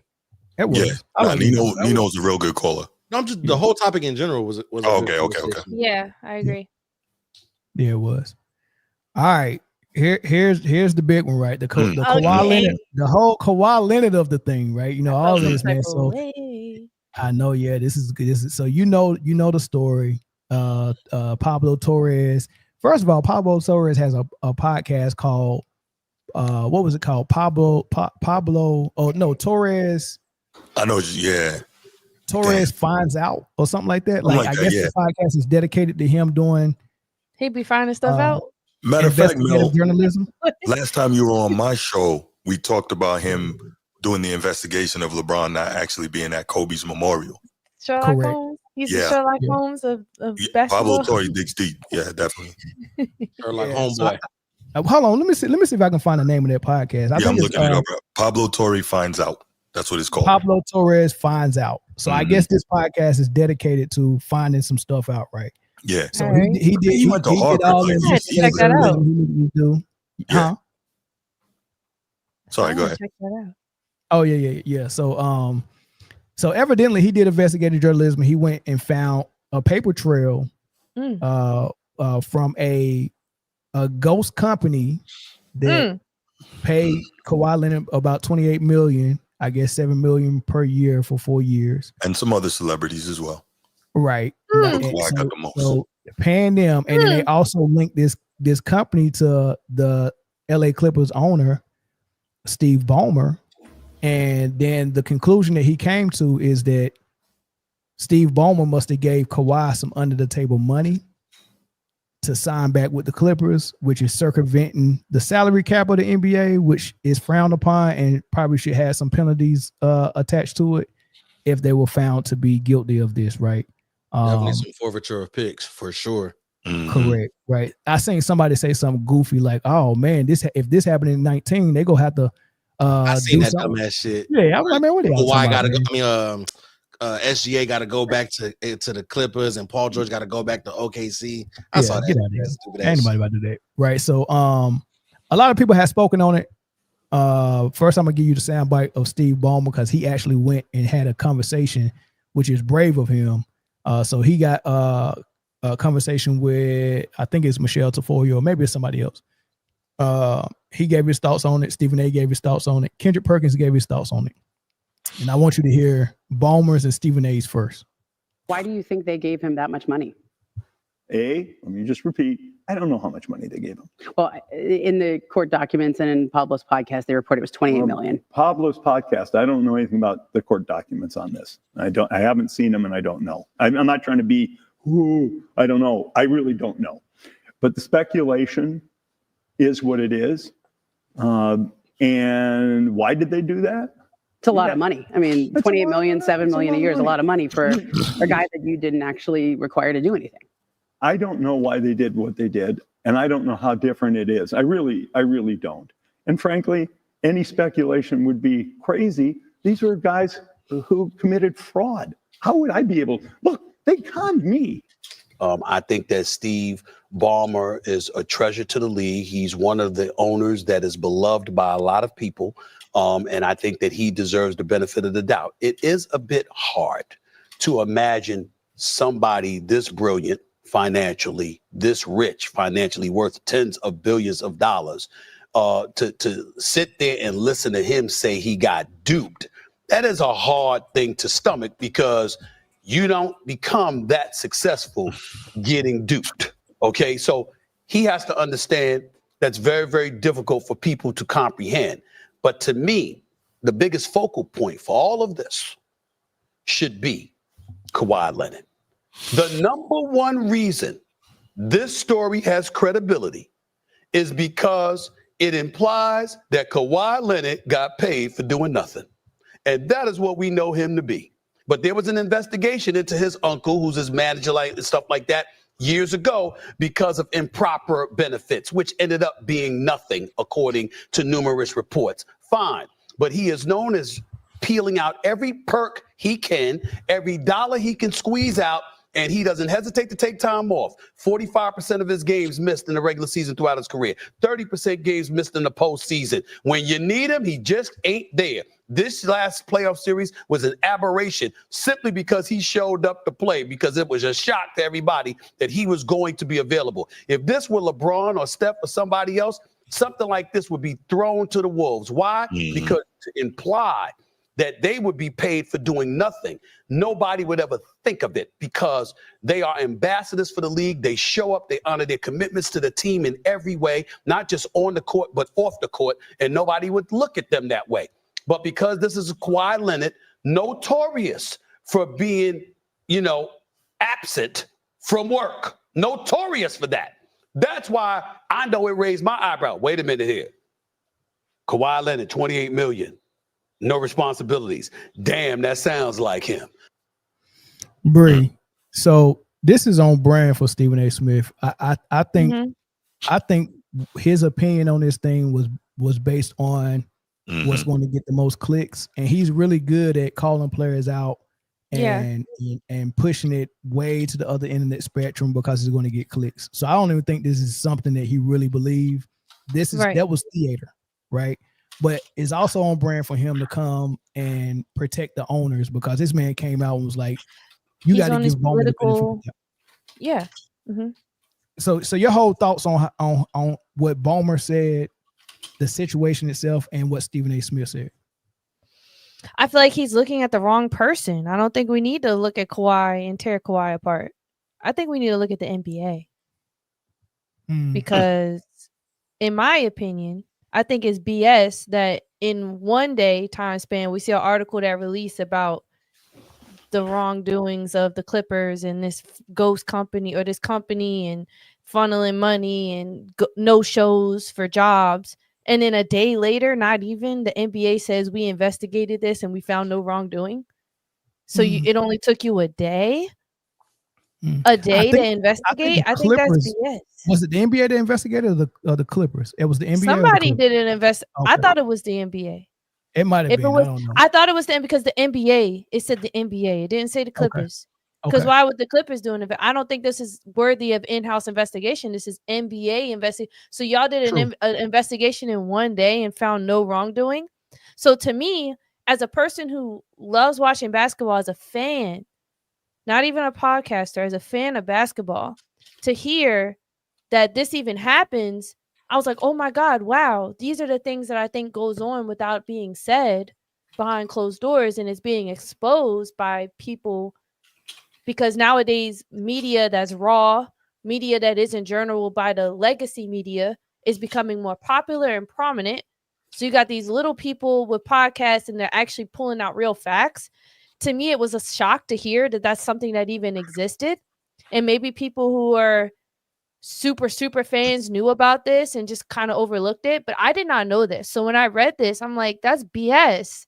That pisses me off. And if this is the nature of the culture of the NBA, that frustrates me. I mean, you could look at it like, oh, players get paid and that's exciting. But for me, that's still BS because it's about the integrity. The integrity is important to me because it starts to me, damage the actual play of basketball. And then when we start damaging the play of basketball, that really frustrates me as a lover of basketball. That's why I created my channel, because I love basketball. I wanted to talk about it. So I see this. And then to see a day later, not even, it's put in our group chat, a day later, the NBA cleared it. I'm like, a day later? That's phony. I didn't expect to hear, give it at least a week. But to me, that's you trying to save face. They didn't want all these things to spiral. So it's like, oh, this is our culture, but we're going to say we did an investigation because it sounds wrong, but we're going to clear it. And it just really infuriates me. And so that's basically what David Stern did with the referee scandal. We go investigate ourselves, and then they go come back and be like, yeah, we didn't find nothing with the other referees. In a day. No other investigations takes a day. Like, I watch Real Housewives. Listen, I might be going off topic here, but there was a Real Housewife that was guilty of fraud, and I'm rewatching the season because a new season's about to come out, so I want to rewatch it. Just, guilty pleasure here. But the point is, the real investigators, the FBI, Homeland Security, all of these people, they take years, if not months, to build a case. And the state's attorney doesn't just act on things just to act on things. They take months and years to investigate. And and we can look at like the gambling investigations with Malik Beasley.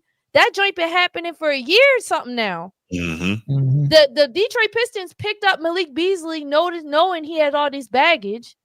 And then the media got a hold of it, and he's just now getting cleared. So I'm saying, like, there's no way that this took a day.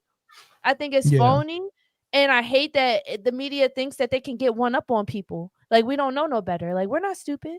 So that's my take on it. I think Stephen A's he's doing what he's paid to do.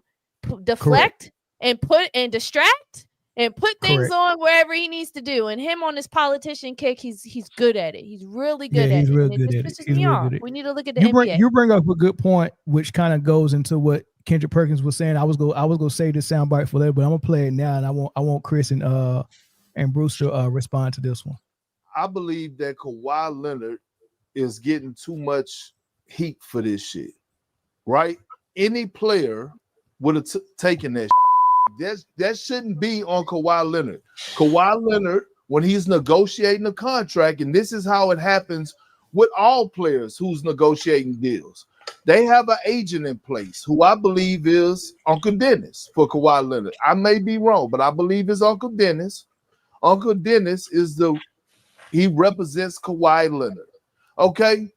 When you sign a contract extension or you sign with a new team, how many pages is that? Lots. Who on this, Richard? Have you ever looked through your entire contract? I can lie to you. I can lie to you and say yes. You can lie. Okay. Janet, you know what? You might have. You might have. He can't eat chicken without choking. He definitely read his whole contract. He read his. What? I never read my entire contract. That's why you have an agent in place, right? An agent finding things like, hey, we got the deal. Here's some of it, right? Here's the contract. but I gotta go change paragraph such and such on page such and such because I don't like this. Right? The agent job is to make sure, one, they protect you, and two, get you max amount of dollars. Right? Like you got to get your bread. Now Kawhi signed on the dotted line, right? Pretty sure it was like, hey, we're gonna add this extra incentive. We can't max you out. We need to keep this money. This is how we're going to do it. Kawhi is doing nothing else that nobody else in the league does as far as when they sign their paperwork. All I'm saying is, again, look who's running the organization outside of Steve Ballmer. Here we go. Lawrence Frank once again. Lawrence Frank once again, right? I've been on here. No one trusts Lawrence Frank. All of a sudden, Lawrence Frank, who's running the organization under Steve Ballmer, this comes out. Okay, cool. But the Clippers need to be getting more heat about this than Kawhi Leonard does. Chris. I agree. I don't think it's fair Kawhi is getting as much heat as he. I think the heat that Kawhi is getting is because of the fact that the numbers say he doesn't play games like he should. I think that's where all the heat is coming from. I think it stems from, why are you getting $28 million? You don't even play $28 million worth of games. I think that might be where it's mostly coming from. But I think if you ain't cheating, you ain't trying. That's the age-old saying. And we know that the salary cap has become we know that the salary cap in the last few years has become a very huge issue when trying to build a team and build a team around superstars. So is it wrong? Probably, right? And there'll probably be some fines coming from it or whatever. But to the point, was there any rules that said you couldn't yet? Yeah, you can't. Yeah, it's got to be, because that's the whole purpose of the salary cap. Yeah, he's circumventing it illegally. Yeah.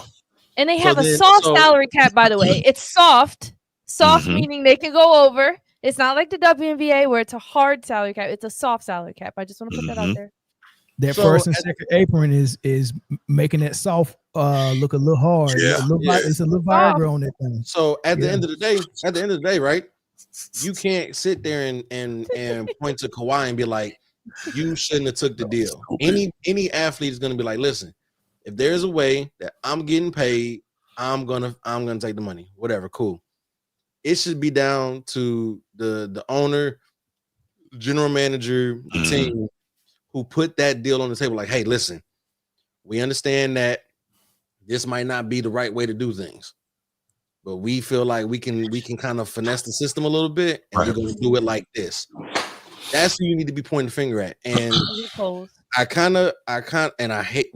I hate this. I'm kind of inclined to agree with Stephen A. that I really find it hard to believe that a multi-billionaire, and yet somebody in the comments said rich people get scammed too, and you can go back just as far as Bernie Madoff to see that to be true, right? Rich people get scammed too, but I find it very hard to believe that somebody of his financial stature and how he got there would allow himself to get roped into a phony, bogus shell company. And I want to see the list of whoever else they said was on that list, people who was part of that company. Well, look, rich people. I would agree with that if Ballmer only owned the Clippers and that's all he had to oversee, which he still would be hiring people to oversee for him, right? I forgot who else does he own. I forgot. I can't remember. Man, I don't know if he sold his tech company. I don't know if he was dealing with Microsoft or he was doing. He's the richest owner in the. He used to be CEO of Microsoft. CEO of Microsoft. All right. So his money came from the stock options that he got from Microsoft. I think he's the top 10. He's one of the top 10 billionaires in the world. Yeah, the dude is caked up like Serena Williams used to be, but he he probably oversees so many different things, and he got his hands in so many different things. It's probably people in place that's handling some of this for him. You know what I mean? You got investors, you got a team of investors, you got a team of people that handle your stocks, you got a team of people that do all this stuff. Like people like him don't even run their own schedule. I don't know if you like, I in the military, I talk to a lot of admirals and COs. They have secretaries. When they come in, they tell them, hey, you have a meeting at 9, meeting at 10, you have to be here at 11, you got a 30-minute lunch, then you have to be here at 1, then you have to, like their whole day is planned out. Yeah, once right. So they ain't even in control when of their does own Kawhi ever schedule. give the impression that he just goes along with what people want to do? Well, I'm not talking about Kawhi right now. I'm talking about Steve Ballmer. Personality. Oh, I'm I'm talking about Steve, the part that Stephen A. Smith said he found it hard to believe that Ballmer got duped. It's not that hard if he's probably not overseeing every single thing like he's micromanaging. I don't think he micromanages anything. You want to know what my pushback to that is, Mel? I feel like out of everything that he might own or might be in control of, I think that the Clippers might be his number one baby. So I feel like he would have his hands in and on that more than anything else. So if there was anything that he would have other eyes on, it wouldn't be the Clippers. It would be in some of his other ventures that he would have proxies in his place to take care of that. But that man loves the Clippers. But he hired Lawrence Frank and a whole bunch of other people. Like he's not overseeing every single deal. Like these people are making deals for, like he just got a new stadium. He probably got a lot of people that made deals. I don't know who that stadium is named after of, but that was a deal. And this thing with this company, Inspire, somehow they was part of one of the people that was kind of sponsoring. You know what I'm saying? He gave him some money, and then these people end up giving Kawhi some money and gave some other people some money as well. And I don't know what these people did for that company to get that money, but somehow Kawhi got it. And they're saying that it has to be Steve Ballmer that funneled it through Inspire so Kawhi can get it under the table as part of him signing back with the Clippers. But that's a assumption though. I just don't want to get into the narrative of like saying, oh, he has other people doing things for him. Because if you get to that level of success, even though I've never been there before, I don't think you sustain that level. Like I've seen love don't cost a thing.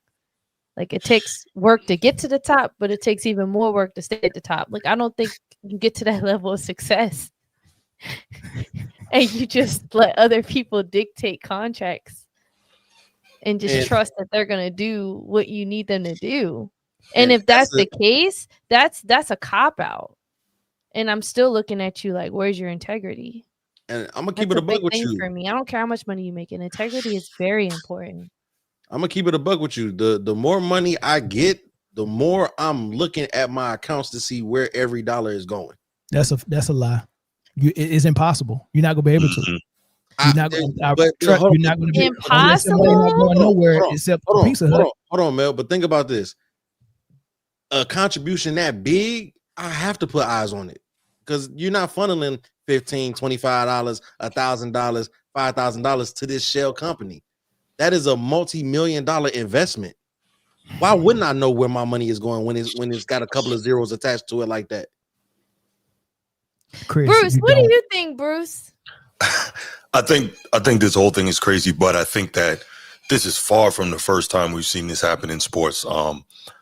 Obviously, we don't know for sure, but it was kind of widely held that when Brady was up in New England and he was taking less, that he was getting taken care of under the table by the owner. That's how he was consistently able to take less money in order to keep the Patriots competitive all those years, right?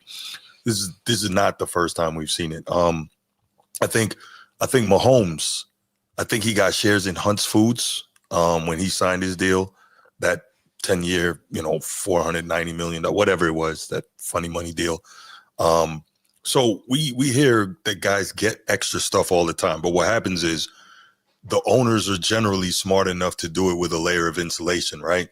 They're like, okay, salary cap is this, I can only pay you this, but look, I'll make some calls to my friend over here that has, X such and such company.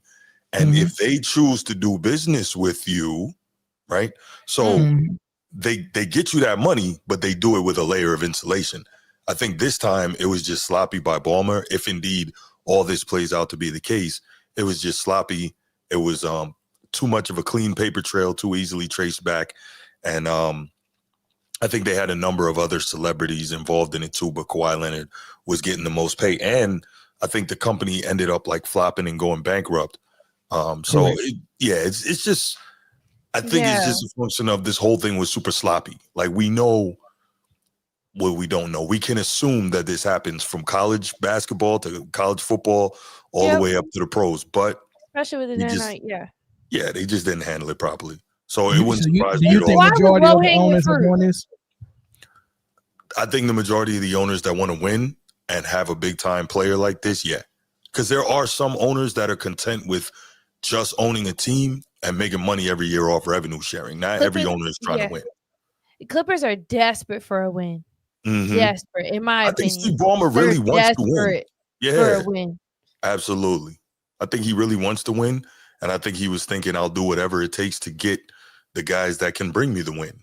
But again, was not careful in how that was handled. Yeah. And you know what? He was on PTO the whole year. Yeah, he's stupid.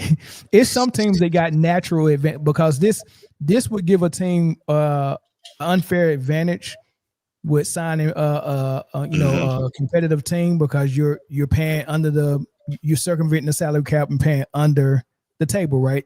But there's other teams like LA and teams in Texas that got a natural unfair advantage where they don't have taxes. Right. Yeah. So and those California taxes are brutal. Oh, brutal, right? So I take that for what it's worth. I just say that part. Yeah, no, absolutely.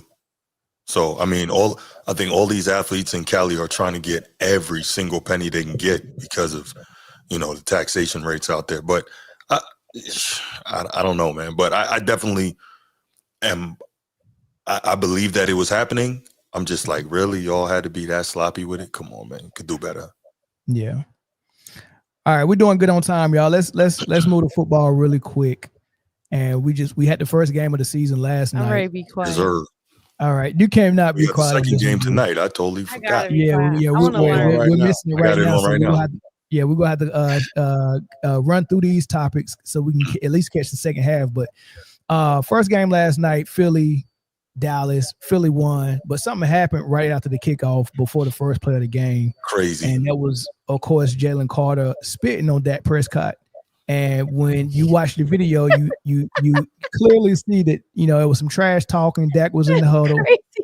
Dak spit in the direction of Jalen Carter. Jalen Carter was about 8 feet away from Dak. Dak spit on the ground. Right. Jalen Carter closed at 8 feet and got within inches of him and then spit on his person.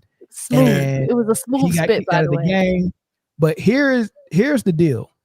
A lot of people, once they seen the Dak Prescott video where he spit first, felt like he should get some type of punishment as well. Shannon Sharp and Chad Ochocinco didn't agree with that. This is how they was talking about it earlier. Mm-hmm. What if that was you, what you would have did? Jalen Carter spit on you right there in the middle of the field. Yeah, I'm gonna get thrown out of the game. I don't think there's any other player, and I think because Dak is a quarterback, he had to react the way he did. It's commendable because you don't expect that. Chad, stop. Dak did not spit on him. Spit on the floor. Y'all need to stop. Chad. Y'all need to stop with this. Oh, Dak spit at him. Dak spit on the ground. Dak was in his huddle. Yeah, he Do y'all see where Dak was? Y'all make it seem like Dak walked up to him, spit on the ground right in front of his shoes. Did you see where Dak was? He walked towards Dak and spit on him. Chad, stop this. You can't, y'all try to conflate. Well, he did this, so that's why he did that. No, it's not the same, Chad, and you know it. He got baited. He got cost himself, and he's probably going to get suspended the game. You do these kind of antics when you're not a good enough a player. He's too good of a player. He don't need to do shenanigans. He don't need to do this, Ocho. He's that good. Mm-hmm. He's an all-pro. He's a Pro Bowl player. He doesn't need to do any of that now. He can just let his play speak for himself. Which I know it was going to do. Do you understand he's top 3 at his position? Yes, I realize how good he could be. What is he doing? I don't understand. Like you're in the conversation with Chris Jones and Jeffrey Simmons. Like you were him. All right, so where are y'all at? Are y'all on Shannon's side that Dak shouldn't get any punishment, or do you disagree with Miss Netta and think that Dak initiated and he should get some punishment? What I mean, where y'all at on it? Y'all can't tap out. I think I agree with Shannon. I don't think Dak should get any punishment. He spit on the ground, as he said, in his own huddle. I don't understand what freaking, because if you watch the clip again, you would see, first of all, why did the Eagles teammates of Jalen Carter not grab him? Like, they got to know what type of dude this is. So when they see him over there getting closer and closer, as you said, Mel, closing the distance to the Dallas huddle, why are you over there, bro? Hey, come back over. They should have went and grabbed him. That's first. Second of all, Dak didn't spit on anyone. Dak did spit on the ground. So I don't understand, like, what was said between them that made Jalen Carter think he could spit on him right in front of the referee. Right in front of the official, you spit on the opposing quarterback, not just the opposing quarterback of the Dallas damn Cowboys. Come on, man. Right. Everybody on earth is going to see that. That was absurd. Jalen Carter, he's going to get what he asked for. The only thing I disagree with Shannon when he said, if I was Dak, I'd have got thrown out the game. For doing what? You see Dak and you see Jalen Carter? What was he going to do? You get thrown out the game for what? You going to fight that man? Nah, ridiculous. But yeah, I agreed with most of it. I think Jalen Carter almost cost his team a win, because that game might have been a lot more ugly if he was there, because Dallas said, oh, no Jalen Carter, we could run right up the gut. And they did a very solid job on the ground and kept that game manageable. I mean, I did think that they were going to put up a spirited fight, but I didn't think it was going to be that close. Chris. Y'all done? Yeah, I'm curious to see. Y'all done? Y'all done? Chris didn't say too much in the group chat. I don't think Dak should be suspended. That should not be the extent of the punishment. I do think Dak should receive some punishment. I think a fine is about as much as it should be. I want to show y'all something. Okay. Oh, okay. I want to show y'all something. Footage. Okay. Let's get demonetized because NFL don't play. There's a lot of different. I hope it's skill shots. Don't play with the NFL video. I won't play it. I won't play it. I'll 1.5 speed. I'll show 0.8s, 0.Bs, 0.Cs, yada yada yada. Okay. Showing angles. Yeah, the NFL is tough, man. It's hard to. Play. This is where Dak Prescott is. Right. This is a timeout. This is the kickoff just happened. They're doing TV timeout, so everybody getting water and whatever. Dallas is doing their huddle. Cool. This is where Dak is standing in the huddle, right? Mind you, if you need to spit, you have all of this circle here, or you can turn around and have all of the field here. Yet and still, Dak somehow found his way over to the other side of the huddle between his tackles and made an effort to spit between their shoulders. I still don't see Jalen. Thank you. Not close. Jalen was about a couple yards off here. It's out of the camera view, but Jalen was that's pretty far. Jalen was probably about right here. Can you spit that far, Bree? I haven't attempted that. I always think about The Wire. It's not about the fact that he wasn't trying to spit on Jalen. That's not the thing. But let's stop playing coy here. All right, let's be for real, right? Just take it. And Bria, I apologize to take you out of this for a second, but let's just hey yo. Let's let us talk, man, real quick. Let us talk. Yes, sir. Girls are players too. No, but when girls spit on girls, it's a whole different situation. Like, it is, and that's what I'm thinking. I don't remember the last time I see a man spit on another man. Yeah, so I don't see it's it. different. So I see girls. That's why I'm just gonna partially temporarily remove Bree from this. So Bruce, Mel, let me holler at you. in your younger days when you might have been a high head, when you was, the baddest on the yard or whatever, right? There are certain things, even if it wasn't you, but you knew somebody in your neighborhood or you knew somebody in your school that was like this. There are certain things that are perceived as levels of disrespect. Yes. Right. If somebody is having a conversation with you, or if you're having an argument and they don't have to spit on you, but they spit in your direction, that is disrespectful. That's saying that they think very low of you when they spit at the ground while talking to you. Right. So granted, Jalen Carter had no business being that close to the Dallas huddle. Cool. We know that, right? We know that Jalen was in the wrong from the beginning, right? But for Dak if he had to spit all that grass in front of him from where he was standing on his huddle, the grass behind him, he could have just turned around and did that. But he decided to saunter from his spot all the way on the far side of the huddle, in between his tackles, made the effort to go between them to spit at the ground while having a conversation with Jalen Carter. And then smirking and smiling and laughing and backing up. And then when Jalen Carter walks up like, yo, did you just spit at me? Then he saunters through the tackles to get in his face. Now, not saying Jalen Carter spitting back was the right thing to do. I'm never advocating for spit flying on anybody because I'm going to jail for sure. So Jalen Carter, 100% wrong, suspension, fine on the way. Absolutely. But we cannot sit here and pretend and cape and saying that Dak did not provoke that situation. There were so many different things he could have done if he needed to spit that he could have did it. He could, like I said, he was on the far side of the huddle. He had all the grass in that circle in front of him to spit.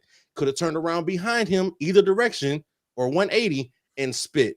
But decided when he saw Jalen Carter walking towards the huddle, he decided to go make it his business to go to the other side of the huddle, closer to Jalen Carter, make an effort to go between his tackles' helmets and spit at the ground in Jalen Carter's direction. Now, granted, they say the refs always get the second man, and Jalen Carter should know better. Jalen Carter definitely should know better. But Dak does not get a free pass for this at all. I noticed you emphasize Dak going to the other side. Like, is it abnormal for a football player to like move their position in a huddle? So I don't know any better. I'm just wondering. So Chris, everything you said that what Dak did is what I like to call fluff. Thank you. Right? So when something happens, there's an offense that happens. You can talk about all this fluff around it. You know, Dak, where he was at in the huddle, him walking up to it, all of that is fluff.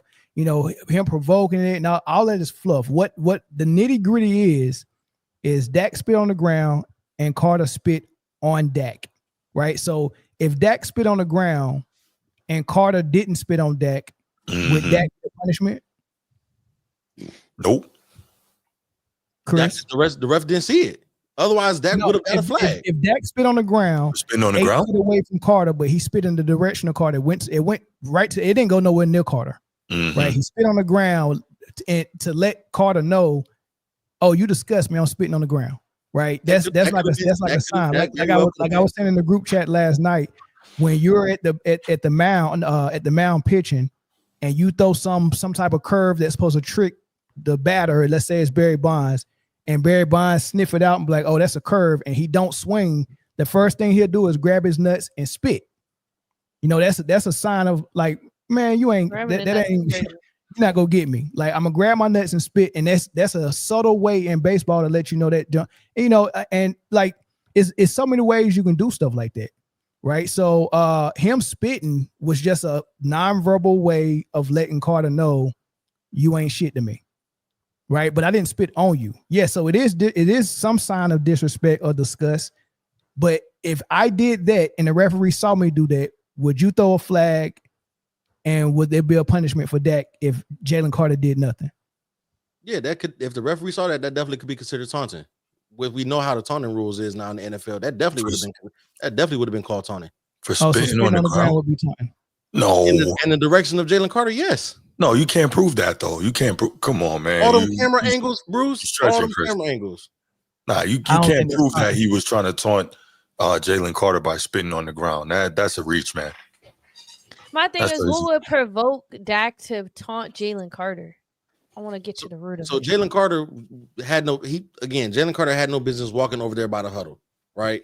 It was a TV timeout. The two sides was separate, and they was in their own respective huddles doing whatever. Jalen Carter took it among himself to kind of walk over in the area where he wasn't right up or going like bumping shoulder to shoulder with the huddle, but he was in the area that, he really had no reason to be over there. So fair enough, Jalen Carter was over there. But it's a rivalry game, right? This is division rivalry game. It's the opening of the season, banner night, you know what I'm saying? Emotions are high. They just got into a squabble right after the kickoff, you know what I'm saying? While old boy is on the ground with a ruptured Achilles or a torn ACL or whatever, they kind of rumbling over him, you know what I'm saying? So emotions are already high 6 seconds into Did anybody the game. get a flag for taunting in that rumble? No. So why would spitting on the ground be a taunt and a flag? Because it's taunting. That's disrespectful, man. What's the punishment for taunting? So okay, man, let me ask you a question. So if I'm trying to get to the bottom. What's the punishment for taunting? 15 yards and unsportsmanlike conduct. So you saying Dak should have got a flag and 15 yards and a fine? You just said taunting was a flag. How's it a fine all of a sudden? Because you're spitting. That is a conduct issue. But I want to point out taunting. You call it a taunt. What Carter did was a personal foul, and it was worthy of being kicked out of the game. If you're saying that what him spitting on the ground is a taunt, then he should have got 15-yard flag at the most. Why all of a sudden he needs to get fined? Like if Carter didn't do what he did and Dak just spit on the ground, you saying taunt, flag, play on. Why should he get fined just because Carter got kicked out? Because the thing about it is the refs only saw Jalen Carter spit on Dak, right? But going back and you see the footage, you see that Dak incited the incident. That 15-yard flag for taunting, personal foul, kick out of the game. Mel, listen. Because when you look at hold on. Okay. The play was already continued on. They was on to the next play when we got the other angle. So the referees, New York or whatever, didn't send the angle. They didn't get that angle down. We got the angle after the play had resumed and we was going on. You can't go back after a play is commenced and be like, oh yeah, here, boom, boom, boom, boom, boom. There's that. Can you go back after the game and say, oh man, we missed a taunt? Let's fine him. You can go back and missing conduct issue and then get fined. Yeah, but you do it all the time. Taunt is a. So you asked me what flag would that be, and I told you. I asked you what punishment should he said. You said it's a taunt because he spit on the ground. You said if the ref caught him, it's an unsportsmanlike conduct. Taunting is an unsportsmanlike conduct, which you can get ejected for spitting on the ground. You think it's the same thing as getting spit on? Yes. No. Not close. All right, go ahead, Bruce. I had a question. Mel didn't let me answer. Sometimes taunting gets in the heat of the moment. There's different variations of taunting. Spitting is spitting. Somebody, especially outside on the football field. Like people chew tobacco and spit all the time. Facts. Me spitting on the ground with no intentions of hitting you 8 feet away from me. Correct. You're 8 feet away. Like you forgetting the fact that he's 8 feet away. There's you acting like he tried to spit on Carter but missed. He looked at the ground and spit and then looked at Carter. He was looking at Carter the whole time. He looked at the ground first and then he didn't. What did Carter do to Dak? Like I guess I'm just confused why Dak would even do. Like what was Dak's motivation? Just trash talk. Is he known for that? I need you to start watching football. But it's good that I don't have this perspective. It's good that I have no bias because I'm coming from like matter of fact. I'm coming from like the principle of things. But Chris, I don't understand how you think that's the same thing. Spitting on somebody and spitting 8 feet away on the ground. Even if I spit on the ground and I'm looking at you, so what? You nowhere near me. What's the problem? Like, I don't get why that's such a big deal to you. If we are having a conversation and I don't make an effort to go to the side if I need to spit, I'm spitting down in front of you, I'm disrespecting you. It's not close enough to be disrespecting me. He was talking to Jalen Carter the whole time. What y'all can't sit here and tell me. First off, y'all It's missing true, the whole. though. You're right. Hold on. You're not wrong for that, Chris. You're not wrong for that. Hold on. Y'all are missing the whole point. What was his purpose of crossing the entire huddle to go over there anyway? He didn't cross him. He spit over the shoulders of his lineman. And he even said he didn't want to spit on his lineman. He wanted to spit away from this. Y'all, he left his side of the huddle to make a conscious effort to go in between his linemen to spit. That's fluff, Chris. What does that got to do with the? Y'all got it, bro. Y'all got it. It's not about us getting it. It's not about us getting it. I love your perspective. Enjoy it. Y'all got the rest of the conversation. I'll see y'all in the next topic. Y'all got it. I just know. Rage, rage. No, because now I see what type of people I'm dealing with, man. Because y'all are seeing disrespect in a different level. I want you to know, Chris, you are right. Tolerating nobody's but what they're arguing. Chris, But- what I feel like you're not getting is what they're arguing is spitting on someone versus spitting on the ground is not the same caliber. It's not about you being wrong, and that's why the punishment will be different. That's why the punishment will be different. Because even I've seen as someone spitting on the ground in front of a man is disrespectful. Like even all the way back to the racism days. Like that's disrespectful. And that's why the punishment will be different. The caliber that's of spitting on someone versus spitting on the ground is the conversation. You're not hearing me. I'm saying that's why the punishment will be different. Jalen Carter's punishment should and will be more severe than Dak Prescott, but Dak Prescott should be punished as well. It shouldn't be punished because there's no punishment that you can give him. There's nothing he did wrong. He spit on the ground. Yeah, it's disrespectful, but there's no rules against spitting on the ground. It's disrespectful on the man-to-man stuff. So you got to handle that man-to-man because the league can't step in for spitting on the ground. Oh, you spit on the ground and you was looking at me, so that was meant for me. Even though you didn't spit on me, I know it was meant for me. You get what I'm saying? So yeah, I gotta rush the quarterback all night long. I get you back eventually. Right? That's how it should be handled. But there's nothing wrong with a man sticking up for his team. Yeah, and look, me celebrating after a touchdown can be disrespectful to you. Terrell Owens running to the middle of the field at the Star was disrespectful to the Cowboys. I want to play this. Yes, play this clip right here because to me, when I looked at it at first, it didn't look like he was trying to be disrespectful. Look at his eyes. Looking down. He didn't even realize Jalen Carter was looking at him at first. He's looking at the ground, dog. He's spitting on the ground. The whole thing from the beginning. Look how far he is, dog. And listen, right there. That's when he spit. He looked down. He looking down at the ground and spit on the ground. And then he looked up. I don't know. Y'all have got to be shitting me, bro. Dak was asking for it. Hold on, because Dak was asking for it. Hold on. Y'all have got to be shitting me, bro. Go back to the beginning and see how far Carter was. Dak was asking for it a little. But like, look how Dak goes through the whole entire huddle. Go back. Look how it goes through the whole entire huddle. When Dak get right there to his lineman. He's Jalen Carter, Stop it. That's Carter's backing up.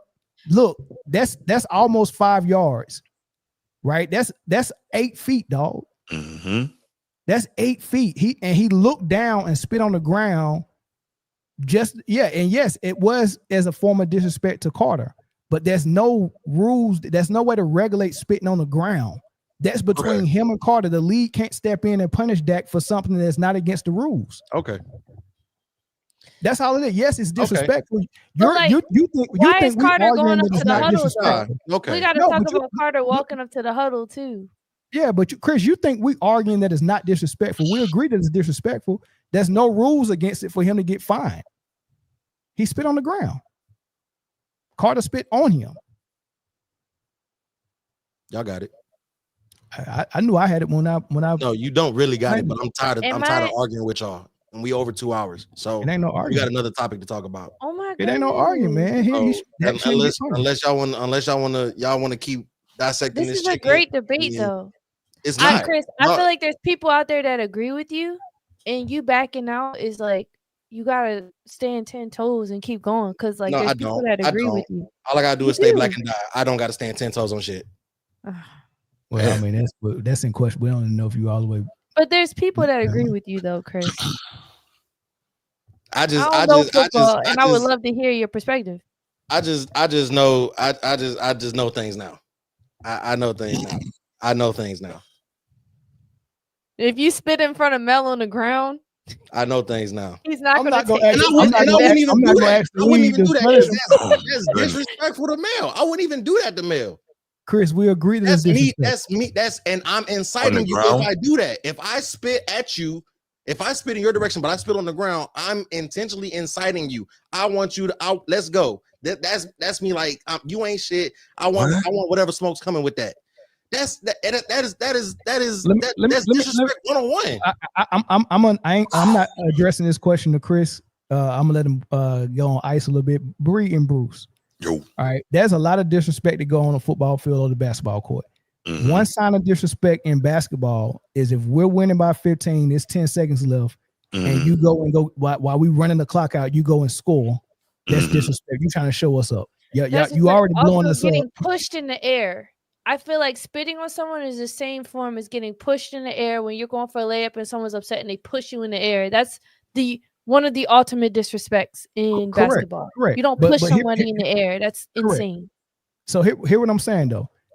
People don't like in a blowout game that you go and get extra points in the final seconds. Like when we're trying to run the clock out, y'all beating us by 20, and you still go out there and get a dunk.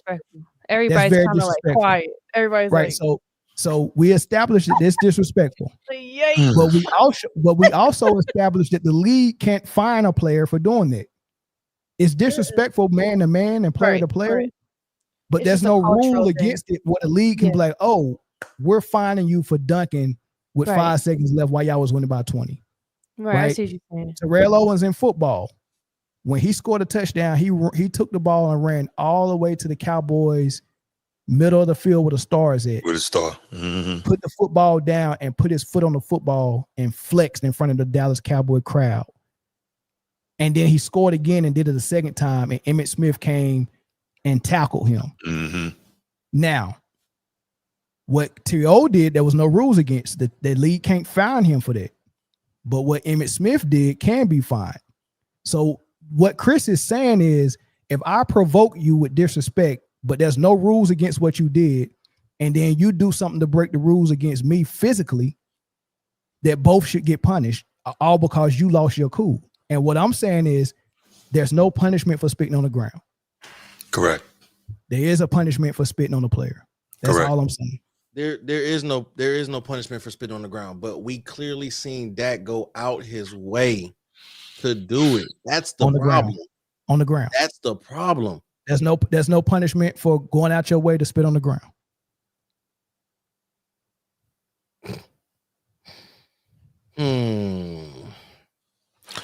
Wow. I mean, y'all have y'all views on it. I have mine, and I wouldn't be surprised if a fine does come down for Dak at the end of the day. But because we still haven't heard, I'm pretty sure Jalen Carter is going to get suspended at least one game. So they're probably still working out the punishment. Is insane. When's the last time you saw another man spin on another man? Romanowski. Oh. Yeah, Romo was wild. When was that? Romo was wild. About 20 years ago, right? 15, 20 years ago. That's a long time ago. Yeah. I was in middle school. Romo was a known racist, and he was a nasty linebacker. Yeah. And, I ain't gonna say known racist. Shannon said he had to have a talk with him. Yeah. Yo. Mm-hmm. He spit on somebody. Well, like, here's the thing. Like, I do want to point out how great the spit was because it was real subtle, and he did it while he was like backing up. It was really. What is your fascination with? You say how great the spit was. What's your? Because the way like people usually. Are we learning something today? Like when women spit on, it's like. You know, it was very like chill. It was very chill. Like it was like I think he was a little dehydrated. I don't think he was ready to play football because that spit was a little white. Like really chill. Like it was like a spit while he was backing up. Oh my god, it was really cool and smooth. Like we're not gonna deny that. Can we play that back? Bree, I'm still bugging you said hawk to her. I'm sorry. He spit on him way too chill. Like it was really cool. Like he just. Yo, funny, man. All right. Oh my gosh. Anything else, y'all, before we move? No. Hold on. I want to give me a second real quick. I want to see something. Y'all feel the airtime real quick, because somebody in the comments just brought up another situation. Different sport, kind of the same idea, but my memory is a little fuzzy, so I'm trying to see exactly how it went down. The event in question is Rondo and Chris Paul. Oh man, Okay, my guy Ed. Rondo has a hot head, and Chris Paul does too. Like, and yeah, there was spit involved, but I'm trying to see, was it on or was it in the area? He spit in Chris Paul's face, or vice versa. Yeah, you can't do that. But Chris he spit in his Paul face. is definitely like Chris Paul plays dirty basketball. We can't deny that. So I see where Chris is coming from. I see where you're coming from. Yeah, but if you But spit when in we talk somebody's about the face, rules that's and the totally different. regulations, Yeah, that's no punishment for the person that got spit on. Just but because Chris plays dirty basketball. I don't want to shy away from that because he's dirty. I get it. He plays dirty. One of the dirtiest players ever. Okay. I don't want to shy away from that. No, you're right. Chris Paul from North Carolina, Looking at this video, I don't think Rondo spit on Chris Paul. I mean, supposedly it came out while they was just talking. I don't think he like purposely spit on, but the spit got on Chris Paul for sure. Right, but if you're comparing that to this situation last night, what you're saying is whatever Chris Paul did should get punished because Rondo spit on him. You're saying if Chris Paul disrespected Rondo, then that means the spit that came on Chris Paul's face, both of them should get punished because you're the one who provoked him to spit on you. You get what I'm saying? That's the same thing as saying you deserve that sexual assault because your skirt was short. Right. Whoa. No, that's what you're saying. You're blaming the victim. You're saying because your skirt was short, you deserve what you got when you went to the club. That's what you're saying. All right, Mel, that's kind of insane. I'm not gonna lie. Like, hold on, calm down. I love your analogies. Your analogies are that's what he's great, doing. but that is not the right way. Another analogy. That was a wild. I'm a victim blamer, but I think you took it too someone's far. a victim of something. Pick another one. Someone's a victim of something, and you go blame them for You took it too far. My thing is, so with the Rondo and Chris Paul one, right? So if it came out and Rondo was just spit from them talking and talking aggressive, whatever, that's not intentional spit, right? Rondo is going to get punishment because he still fought, right? So he still fought Chris Paul. That is what it's going to be, right? He going to get punishment for that. But he didn't spit intentionally to incite Chris Paul. Dak Prescott. Hold on, who's Rondo in this situation? Dak or Carter? Rondo's Carter. No, Rondo is. No, Rondo spit. So he spit on Chris Paul. So he's Carter. And Chris Paul is Dak. No, because Chris Paul, I know, incites anger out of people the way he plays. Rondo didn't spit intentionally. Dak Prescott did. Yeah, but he spit on him, right? So in this situation, Carter spit on Dak. Rondo spit on Chris Paul, and Chris Paul is Dak because whatever Dak did or whatever Chris Paul did provoked the spit. Chris Paul didn't spit, but whatever he did is equal to what Dak. I'm talking about the reactions from the spit. The initial reactions of the initial spit. The initial spit would be all right. Yeah, don't tell me what my analogy is. Nah, Rondo actually spit on him. You got it. You can't say Dak is Rondo if Dak didn't spit on Carter. That's a false equivalency. Spell equivalency. False equivalency. As long as I can say it, I'm good. Bruce, what do you think? I think this has gotten way out of hand. This is ridiculous. I don't think Dak should receive anything. I think Jalen Carter did what he did. It's absurd, and I can't even imagine that. And no disrespect to you, Chris, I can't imagine anyone would make such a big deal about somebody spitting on the ground. You didn't spit near my feet. There were plenty of people in the comments that have said the same thing. That shit does not fly. I don't know them. They don't gotta. They don't have to agree with me or think like me. That's fine. You spit on the ground, on the football field. We see it all the time. He didn't spit on his feet. He didn't spit near his feet. He spit on the ground. Now, did he spit on the ground and then talk some whatever? Yeah, okay. Right. But Y'all- now Jalen y'all are Carter continually spits missing on the him. big That's a different point. ball game No, entirely. you're missing it, Chris, because you're trying to say disrespect. We're talking about the league punishing Dak. We don't punish for disrespect. I don't even think it's whatever's against the disrespectful to rules. spit on the ground, not near somebody. Like, I'm still trying to figure that part out. Dak, y'all are missing the fact that Dak went out his way to do this. There's no rule against disrespect. All right. I can score on you and grab my nuts. I can't justify Jalen Carter's behavior because even though I don't know football, we're talking about justification of behaviors. I can't justify Jalen Carter for I spitting never on said anybody. Jalen Carter was right for spitting on Dak Prescott. Never on this stream have you heard me say I agree with Jalen Carter spitting on Dak Prescott. So where did your frustration come from bailing out of the conversation when Because people are y'all are saying Dak continuous- Prescott shouldn't be held accountable for his actions? I need to That's understand because y'all you saying then. Dak I'm not Prescott shouldn't understanding be you held then. accountable. Y'all saying Yes, I Dak need you to Prescott keep should not talking be so I held can accountable. understand you. Like, help me understand where you're coming from. 'Cause maybe I'm missing what said you're it like trying to say. 15 times. Dak, What are you y'all trying to saying- say? Y'all saying that Dak Prescott shouldn't be held accountable. I'm going for the opposite. Dak Prescott should be held accountable.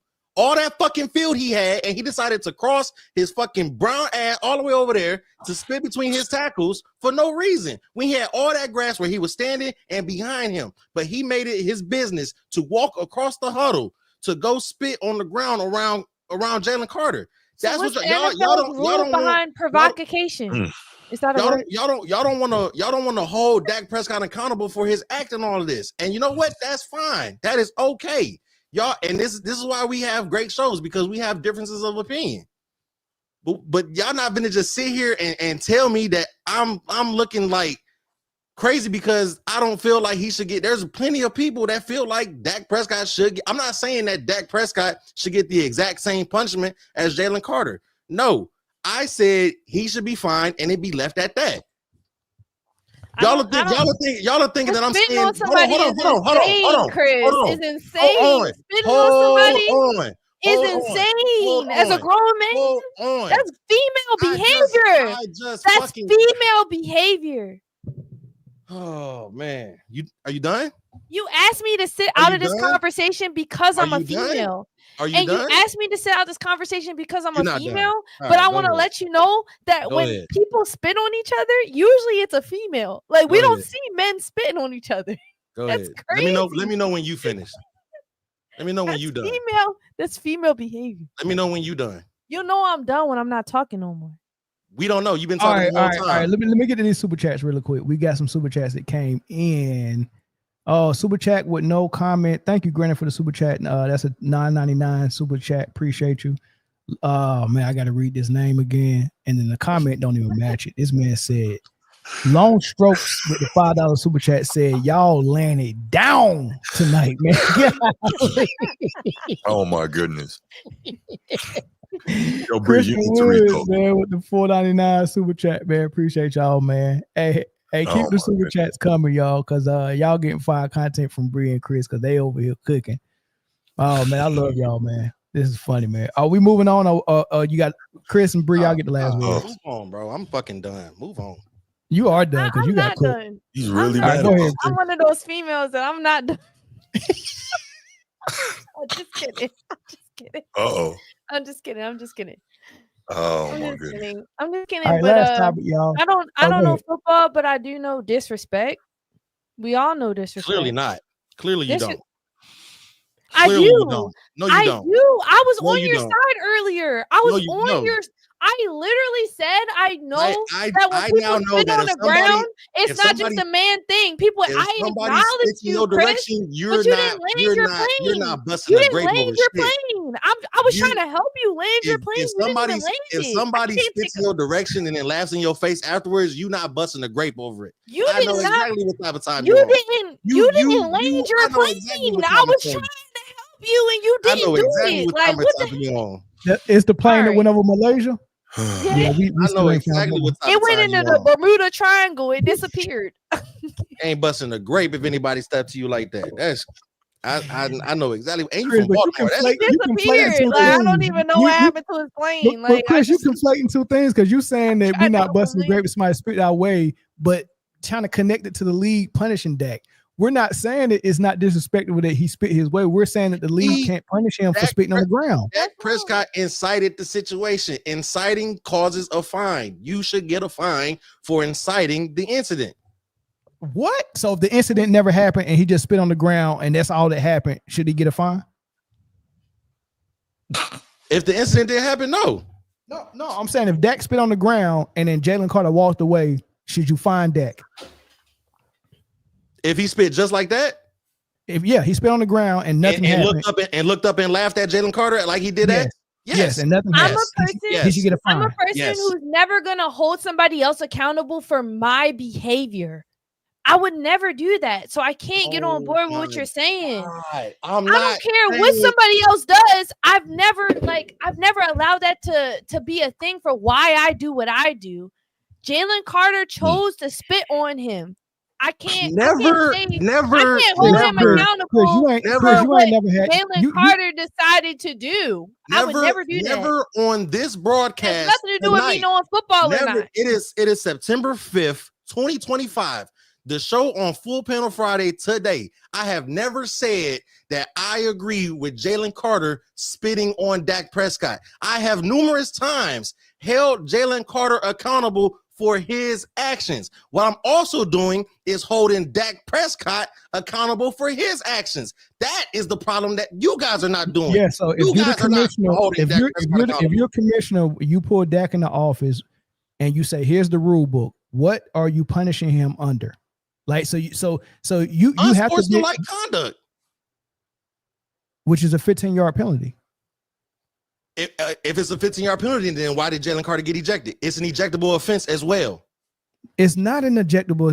Yes, it is. Not, yes, it is. So unsportsmanlike conduct is that's why Jalen Carter got ejected. And unsportsmanlike conduct, and listen, it depends on the severity. So you get two unsportsmanlike conducts in the game before you get ejected, or if the first one is severe enough, you get ejected immediately. So Jalen Carter spitting on Dak Prescott, that's level 1 severity.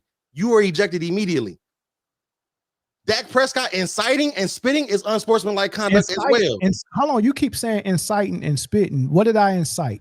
So if you're saying incite, that means whatever Jalen did is because Dak did something. If Jalen never did that, what would be Dak's punishment for that spit on the ground? It would be what? Unsportsmanlike conduct still. Okay, so Dak's action for spitting on the ground. Okay. For spitting on the ground is unsportsmanlike conduct. So anybody who spit on the ground, don't sugarcoat spitting on the ground in the direction of Jalen Carter. Okay, spitting on the ground in the direction. Spitting on the ground in the direction of a player. So if a player is 8 feet in front of me, if I don't turn around and spit the other way, I'm spitting in his direction, correct? Mel, you watched the tape. You see the you looked Brandon? at him. You looked at him. Make it his business to spit in the direction of Jalen Carter. We're gonna move on, Chris, because I cannot cook you more than what you already cooked. You're not cooking shit, brother. 499 super chat. Please move on. I appreciate it. We'll move on to our last topic, man, because this is a crisp.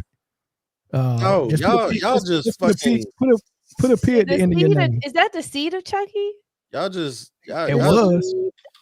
was the seed of them. Y'all some capers, man. Chucky is a bad dude, man. Bad dog. Chucky, man. Bad dog. Chucky is funny, man. All right. Let's move on, y'all. WNBA awards, man. We got a couple to talk about. Which ones y'all want to start with first? Right? Do we want to start with Coach of the Year? Or we want to just go straight to MVP, man? Because I think Asia is absolutely probably gonna be hands down the MVP. Like, what I think is going to happen, I think that people are going to feel sorry for Fee and give her the MVP anyway because she started out so great, and they can't bring themselves to say, man, you lost it because you got hurt for 2-3 weeks. So I think they go actually give it to Fee, but I think Asia is more deserving of the MVP at this moment. She's finishing super strong. Yeah, why do you feel like they're still going to give it to Fee? The voters are just, I mean, because Fee earned it early on, and the only reason why she lost it is because she got hurt. I feel like even based on 2K rating. Well, they got Fee ranked at. Oh my goodness. 98. She got 98, and Asia got 97, I think. And as soon as that happened, that's when Asia went off. She was like, okay. Yeah, she went off. That matters. 2K, I know it's a video game, and Mel has said, he was like, my generation, we don't play 2K in my generation. But 2K matters. Okay? It matters. Who y'all got for MVP? Who do I have for MVP? Yeah. At first, I had Alyssa Thomas, and I had Asia as number 2, and I had Nafisa as number 3. And now I got Asia as number 1.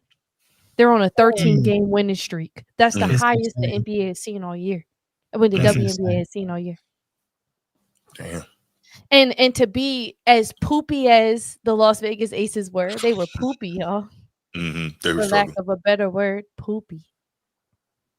The Las Vegas Aces have turned it around. Becky Hammon has been patient with her team. She's made adjustments, and her team has. You know what I love about the Las Vegas Aces? They're not a fast tempo team. They don't get with the trend right now as being fast paced and shooting all these threes. You feel me? They slow it down. I don't think you need to when you got somebody like that on the block you can go to. You don't, and that's what I love about it, because Asia can arguably be similar to a lot of guys in the NBA, and teams are still trying to play fast-paced basketball with a player like that on their team. And that's why I respect the Las Vegas Aces, because they still stick with what they know works for the players that they have, not what the trend of basketball is. And I worry for basketball because of trends and media and hype. And you know what's worked 5 years ago versus what's going on right now. Like right now, I feel like they noticed with the OKC success, they're like, we need bench players, and we don't need a super team. We don't need 3 guys that are great. We actually need a lot of people built around this team in order to be successful. So that's the trend right now. But when Jokic was the MVP a couple years ago, it was, we need a big man. Big man started to be cool again. So, like, I don't feel like the Las Vegas Aces are going on trends. They're going on what works for basketball. And that's what I love about it. Who else got Asia for MVP? I got Asia for MVP too. It's still close though. Like, it's still an opportunity for Fee to get it back. I mean, because man, she had it the whole year, dog. I was about to say, wasn't she killing the whole year? The whole year until August. But that was a time where Fee was averaging 28 a game. Yeah. And now she's number 2 behind Asia at about 23. Asia might be at almost 24 now. So I'm dang. Sometimes recency bias, and it's not just in the W, but in most of these sports, what you saw most recently like makes a difference. That's why they always talk about, finishing strong down the stretch, right? It's just like what is it, to make a boxing analogy, when Sugar Ray Leonard fought Marvelous Marvin Hagler, and he was closing out all those rounds that were close, or he was losing with a flurry to get that last thing in the judges' minds. I think it's kind of something like that. And the way Asia Wilson is finishing off this season is like regular season is damn. Yeah, it's crazy. Finishing it when you dominated all of August, and then September starts, and you dominated the person who was the favorite for MVP in the matchup to get your 13th straight win. Right. I mean, the aesthetics of it, man. Every time Fee guarded her, she took it to her and scored. And when Fee came in, she blocking her shot like ferociously out of bounds. Like, so she dominated her on both ends of the floor, got the win for the 13th straight. Passed her in the, because she was number 2 before the game started. After the game, she was number 1 in scoring for the entire league. So to be probably defensive player of the year favorite, and then do all this to pass Fee as the MVP favorite on top of a 13-game win streak, and to be the number 1 leading scorer in the league is insane work, man. It's insane. And she I mean, even though Minnesota still has the best record in the league, and that's the best thing going for Fee, I mean, Asia put together a good argument for her to be the favorite. But I think Fee come out and score 45 in the next game, maybe that'll change something. Will it though? I don't know. That's what I hate. I mean, it's like, yeah, you're right, Chris. Because doing the math, right? This 13-game win streak, would have started when Vegas was at 500 ball, 14-14, right? It was ass. Hmm? I'm sorry, they was ass. I was just saying they was ass. Yeah. So they done rattled off 13 straight, and not only made it a contention to get to the playoffs, but clinched a spot and solidified themselves in the playoffs, right? Behind the efforts of Asia Wilson. Now, this is not taken away from what Nafisa's been doing all season. She's had an incredible season for sure. But I think also the games missed definitely hurt the conversation for her. You know what I'm saying? So you're saying if Nafisa didn't miss, it would be a different conversation. Like there's a conversation to be had now, but I think it's more in favor of Asia than it is in Nafisa. But if Nafisa doesn't miss those games, I think that you could really just kind of toss a coin. And as long as if Asia and the Aces are performing as they've been performing as of late, if that still happens and Nafisa doesn't miss any games, I think the conversation is a lot tighter. And it would come down to these last few performances. I think there wasn't the last how many games left? 6 or 7 games left they got? Exactly, yeah. So it would come down to these last couple of performances because you wouldn't have much of a difference in, all right, so yeah, Nafisa's doing this, and this, and Asia's doing this, but then Nafisa has missed more games than Asia has. You know what I'm saying? Last 2 performances, Asia shot 80% from the field. Last 2 performances, That's crazy. Nafisa shot 36%. Sheesh. 80% is crazy. 80%. 80%. She on a heater, dog. She on a heater, Chris. A heater. Yeah. This is a crazy stretch, man. And this is one of those times. This is one of those times where a heater and you get hot at the right moment, right? So whether it's you making a playoff push or an awards push or whatever the case may be, this is the time that you want a heater. And it just so it's bad timing for the Lynx and for Nafisa because at the time where she's just now getting back from being out for an extended time with injury is the same time that Asia's like, all right, I'm about to turn up. You get what I'm saying? Yeah. So now I feel like in order for Nafisa to be able to regain positioning in the MVP ladder, she would have to put up absolutely phenomenal numbers in this last stretch. There is no room for a misstep. But if Asia pulls off another incredible game, even if Asia ends up doing, like a 30, 15, and 15 or a 30, 15, and 10 or 35, you know what I'm saying? You get some kind of crazy triple double, that might just put the nail in for Nafisa. Shout out to Chicago Cheetah first of all. Shout out Chicago Cheetah. I love you. You're like my top. I love you. Anyway, Chicago made a good point about Becky Hammon. I do want to point out, like, even though Asia has been going crazy for the Las Vegas Aces, I do want to point out Becky Hammon's adjustment for the Las Vegas Aces in bringing Jewel Lloyd off the bench.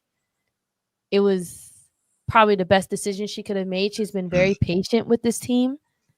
And this 12-game win streak, we can attribute a lot to Asia's success, but I do want to shout out Becky Hammon and how great of a coach she is. But I don't, as far as WNBA awards, because that's the topic we're talking about, I think Natalie Nakase for the Golden State Valkyrie, should get Coach of the Year. I do. So, like, Chicago Cheetah made a good point about Becky Hammon. I just want to point out Las Vegas Aces and any team's success has a lot to do with their coach.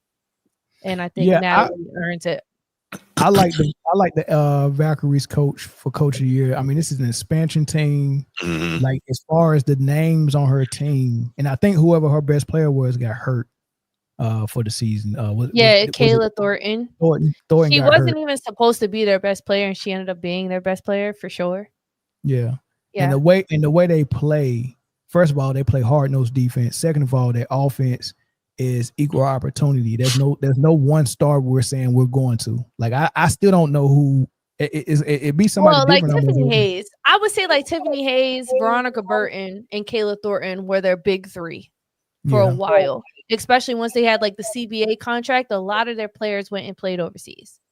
Yeah. And you don't see a consistent starting five for them all year. And that's why I respect Natalie even more, to have so many players cycle in and out of your system and still be able to find the success that you find. Yeah. So I think the only argument or debate for coach of the year other than her would be Cheryl over in Minnesota. You know, I mean, the best record in the league. You know, you go without your number one player who's the MVP candidate for like 3 weeks, and you didn't fall apart. I think you got to give some credit to the coach for that. So I guess there'd be a conversation between them two, but I don't know if there's a third. Is there a third? Would you put Vegas in there? Becky I mean, Hammond? for the turnaround, Just maybe. for the, you know For what the I'm saying? turnaround, absolutely. I don't want to take away from New York Liberty's coach either. She was the coach for the All-Star game. Like, They she fell apart. obviously has respect behind her. definitely fell They apart. did fell apart, but I don't want to discredit her as a coach because she's still like a great coach. But I think for coach of the year, I think the thing for me, the biggest qualifier is that you can't just be good half the season. Yeah. Right. You have That's to, what you know, Trish- and that's why, Mel, I like your picks, you know what I'm saying? Either the Valkyrie coach or the Minnesota coach, because with the Minnesota coach, you've been the topic of conversation the whole season. And with the Valkyries, this is your first year in expansion team. You know you're not getting a lot of good players from an expansion draft. Everybody's giving the person that they like, all right, we can deal with losing this person. Yeah. So to be able to have a winning record and be in the playoffs, you know what I'm saying? When you're in your first year is right. pretty. When adversity hit Vegas, they turned it around. You got to give that credit to Asia and Becky. The Valkyries came into the league with adversity because they're expansion team, and it's the first year coach, right? So you are already faced with adversity. That's crazy. You know, that's awesome. crazy. She's gonna make Yeah, history if she does get it. You made the playoffs. Like as an You made the inaugural playoffs. team, that's Yes. insane. If they win it all in the first year of the franchise history, That's like that, insane. What did that would Dom be say? crazy. Hold on. Deserves some credit as a Liberty fan. Yes, she played. Yes, but wait, Dom, are you biased because like New York? Yes, Dom is biased because of New York. But let me say this: the reason why I was saying the adversity I love it though. I piece love it. is because all the coaches we got 1, 2, and 3 of Vegas, Valkyries, and Lynx, they was hit with some type of adversity and they overcame it. When the Liberty was hit with adversity, when they didn't have John Coy Jones, and then when Stewie went out, And Sabrina was out they too. went from the second best team in the league to dropping 3, almost They 4 were playoff spots. they were number 1 in the East, and they let the Dream take that over. And now I think they sit 5 Oh, in overall they're standing. currently. Oh yeah, you're right. They're 5, and Atlanta's 2. Yeah, Vegas and 3. Atlanta, yes, the Atlanta's the number 1 team in the East now. And honestly, man, New York is still at threat of falling further in the standings. Valkyrie is only 1 game behind them. Yes. When you look at New York as a team, like they have really good pieces, but I think sometimes they fall apart with tempo. Like they don't take control of the tempo of the game. And basketball is a game of runs. And for some reason, the New York Liberty struggles to dominate in that space. They can have good skill, you can have good structure, but if you don't have the tempo, then you're gonna fall flat. That's just how it goes in basketball. Yeah. Any thoughts on that, Bruce? Nah, man. I'm honestly, I haven't been following it closely enough to make any properly informed statement on it. Yeah, but you still know the that's why I'm sport, kind of though. staying quiet a little bit. You still know the game. You still know the Yeah, game. but Bree, Bruce is he's a credentialed and trained journalist, right? Like so he's got a not degree gonna, in communication. Yeah, he's not gonna go in here I want that. I don't have blindfolded that. with a take. Yeah, he's not gonna do that. So I would love a degree in communications, to be honest. I would love that. All right. So before we get up out of here, though, I do want to ask y'all a question real quick. Seeing as how we still gotta do rookie of the year and defensive player of the year. Oh, go ahead. Rookie of the year. That's not a question, is it? Oh, That's yeah, that's nothing. That's page. What are Like, we come even on. talking Like, about? that's not even a question. Yeah. Well, Sonya is fun to watch, though. If you see Sonya in person, you're like, what the fuck? Like, she's tall. Like, she's pause, but she's very she's long, she's large. She got like Sonya Citron is gonna be a monster. I just want to point that out. I'm about to say, like she's kind of. I'm looking at her and I'm like, what the? Like I saw her in person and I was like, she was great. I still think it's Paige's to lose. Absolutely. Yeah. I just think Paige has been just absolutely incredible. Yes. Yeah. I want to point out that she got more votes than Caitlin Clark did in All-Star. So she's surely a fan favorite. Like fans love her more than they love Caitlin. Everybody loved that girl. Everybody. They picked her. Like she got more votes than Caitlin, and Caitlin was a captain. I just want to point that out. She got the most votes than everybody. Did she get more votes than her this year, or did her rookie votes was more than her rookie votes last year? No, I'm thinking they saying that she got more votes for All-Star. Overall, she got more votes in All-Star. Yes, she won the popular vote. She got the most votes, more than That's Caitlin. crazy. That's insane. Yeah. I did not know that. Shout out to the Fever for shutting down Caitlin Clark for the rest of the season. You think so? Like, I think it's corny what they did. I think they threw that little ankle injury or whatever, the bone bruise that she got. Yeah, I read about that. I thought that was corny as hell. And that just shows how strategic their team is trying to be. Like, they're trying to be like, oh, we're playing chess, not checkers. But I just feel like as a fan, I see a headline like that. Oh, Caitlin has been working out full throttle, and if she gets hurt because of some other mystery injury. And I even said it in my podcast. I feel like, are you leading? Because I got a lot of flack for saying Angel Reese is faking her injury. So I said, like, no, I say the same thing for Caitlin. Is she faking her injury? Because I feel like it's a setup. And to see that she's out for the rest of the season, I feel like y'all are corny for that. Because y'all made it seem like y'all couldn't just say she's not going to be out. No, go ahead, Bruce. Because like it was just corny, bro. I think it was corny as hell. So I was going to ask, am I wrong to say that I think that both of them, Caitlin Clark and Angel Reese, are both suffering from like severe mental exhaustion, and that's playing a role here too? Just everything that's going on with them over like the last 3 years. Yes, and yes, I think it's not fair. I don't think it's fair. And the reason I say that is based on the fans' reaction. I can't even say that Angel Reese had a bad game without a woman commenting on my podcast telling me that I'm trying to tear down Black women.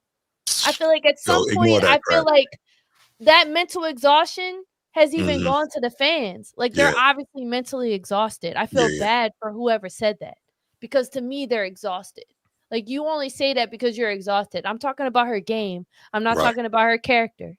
Right. So it's just like you're exhausted. So yes, I think you're right to say that. Okay. If her fans are exhausted, then they're exhausted. I'm exhausted. I hate when they pit two Black women against each other, Paige and Angel. You know, I mean, no, wait, Iowa versus LSU. It's about race. No. You heard him slip that in there, right? You didn't hear him. You didn't hear him. Don't let Mel get you with his trickery, man. I heard him. Hold on, Chris. What you talking about? That man said, I hate when they pit two Black women together and he said Angel and Paige. What did I say wrong? Mel, you know that woman is not melanated. That's crazy. That's a melanated queen. That's Black girl magic right there. You're setting yourself up to be canceled. She play like she got black. And I don't even speak for that. Like, you're setting yourself up. She play like she got black girl. She play like she got black girl magic. Because you know damn well. Yeah, she play like she do, but you know damn well. She the same complexion as Chris, and her brother's black. Paige is but like, but here's the thing: when it doesn't, and Bree is lighter than I am. Hold on, wait, what? My mama's. I do want to point out that my mommy is white. Shout out to my mommy is fully white, and my daddy is fully black. Shout out to Mama Bull. I do want to shout that out. My parents are very different people. And so is Paige's. Yo, that was bad funny how she said that. Shout out to Bree's background, man. Shout out to Bree's background. Chris, don't piss me off. Lotto. Shout out. We call Paige young Lotto. No, we don't. No, nobody does. We do call it in the group chat. We do call her young Lotto. Who is we? When you start speaking, French. When you start speaking French, all of us. What are you talking about? So we've never referred to her as Lotto. Not one time. Maybe not in a group, maybe behind in other talks. But y'all have never taught me that. I haven't seen that in a group text or individual text. Wow. Wow. Are y'all talking about me and comparing me to Lotto? No. I'm talking about Paige. I'm getting upset. I don't get upset. Wait, hold on, Bree. I'm talking about Paige. Oh, okay. This whole time I'm talking about Paige. Yeah, you out here jumping out the gym. Relax. Jeez, you got the daggone strength shoes on. Damn, if Jump to Conclusion was an Olympic event. Oh wow. No, we did not. We don't call you anything other than Bree or Brianna. That's the only thing we call. We call Paige Young Lotto. We don't call Paige anything. We do call her that. Paige is hilarious. No, we do call her that. I can go to the group chat now. We call her Big Lotto. You have never seen me, Jay, Zoe. Go to the group chat and search Brittany, Lotto in the comment seen section. any of us. You have never seen any of us refer to Paige as any type of Lotto. Yes, I've never seen it. That's why I was like, what are y'all talking about? Okay, I've never seen that. And I don't be locked in all the time, but I've never seen that. Okay, well, y'all must not reading everybody's text because we've called her Big Lotto several times. When Mel says we, I feel like we is insane. This nigga started speaking French. On fire. This man started speaking French all of a sudden. All right, we gotta end the show. We gotta end the show, y'all.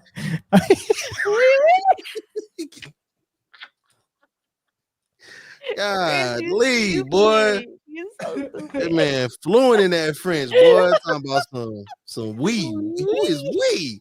Oh boy, that's too funny, man. All right, man. So we all got Big Lotto for Rookie of the Year. First off, the disrespect to actual Lotto, like we just not gonna give her name to somebody else. Yes, we are, because it ain't nothing that Lotto has done in the studio that supersedes what the real Big Lotto has done on the basketball team. I'm sorry. Said the real Big Lotto, like Lotto ain't the Big Lotto. I'm sorry. Defensive player of the year, bro. I'm not for your foolishness tonight, bro. I'm not for your foolishness tonight, man. Yo, this man is wilding. Bruce. All this French talk you got, man. We ain't said shit. Wow. All right. What's the last award? Defensive player of the year. The defensive player of the year. Man, at the early in the season, I had Gabby. Gabby Williams on the Seattle Storm. Yeah, she was she was locking everything on the perimeter up. I mean, she was getting blocked. She was averaging like 3 steals a game. Like, she was killing. And then she just kind of, and Asia has been unreal in both ends of the court. I agree. And a lot of it has to do with their culture. And because I just feel like Erica Wheeler too. I mean, Brittany Sykes comes onto the court, and I want to talk about the Storm real quick. I know we're talking about defensive player of the year, but it's really sad to see the Storm decline the way that they do, not just as a team, but individually as well. Erica Wheeler contributed a lot to their success when they were going through the drought. And when Brittany Sykes came in, she took Erica Wheeler's starting spot. And Erica Wheeler has been on a decline performance-wise since then. And it's sad to see. And I hope that coach gets fired, and I hope the Chicago Sky coach gets fired. Yeah, me too. Tyler Marsh need to get the hell out of there. He's a clown. Yeah, he's lousy. He's a fraud. Yeah, he's bad. You had some bass in your voice. You had some bass in your voice when you said it. You felt that one. Yeah, I did. You need to get the hell out of there. He can go to the nearest hell, like for real. Don't pass go or collect $200. Just go straight to hell. Wow. You do need to go to hell. I just feel like whenever the heat has came down on Chicago Sky, he's tried to like put it on everybody else instead of taking accountability for the role that he plays. And if he doesn't play any greater role in the decision making, then why the hell are you the head coach? Get the hell out of there. I wonder why they fired Teaspoon. We still don't know. We still don't know, dog.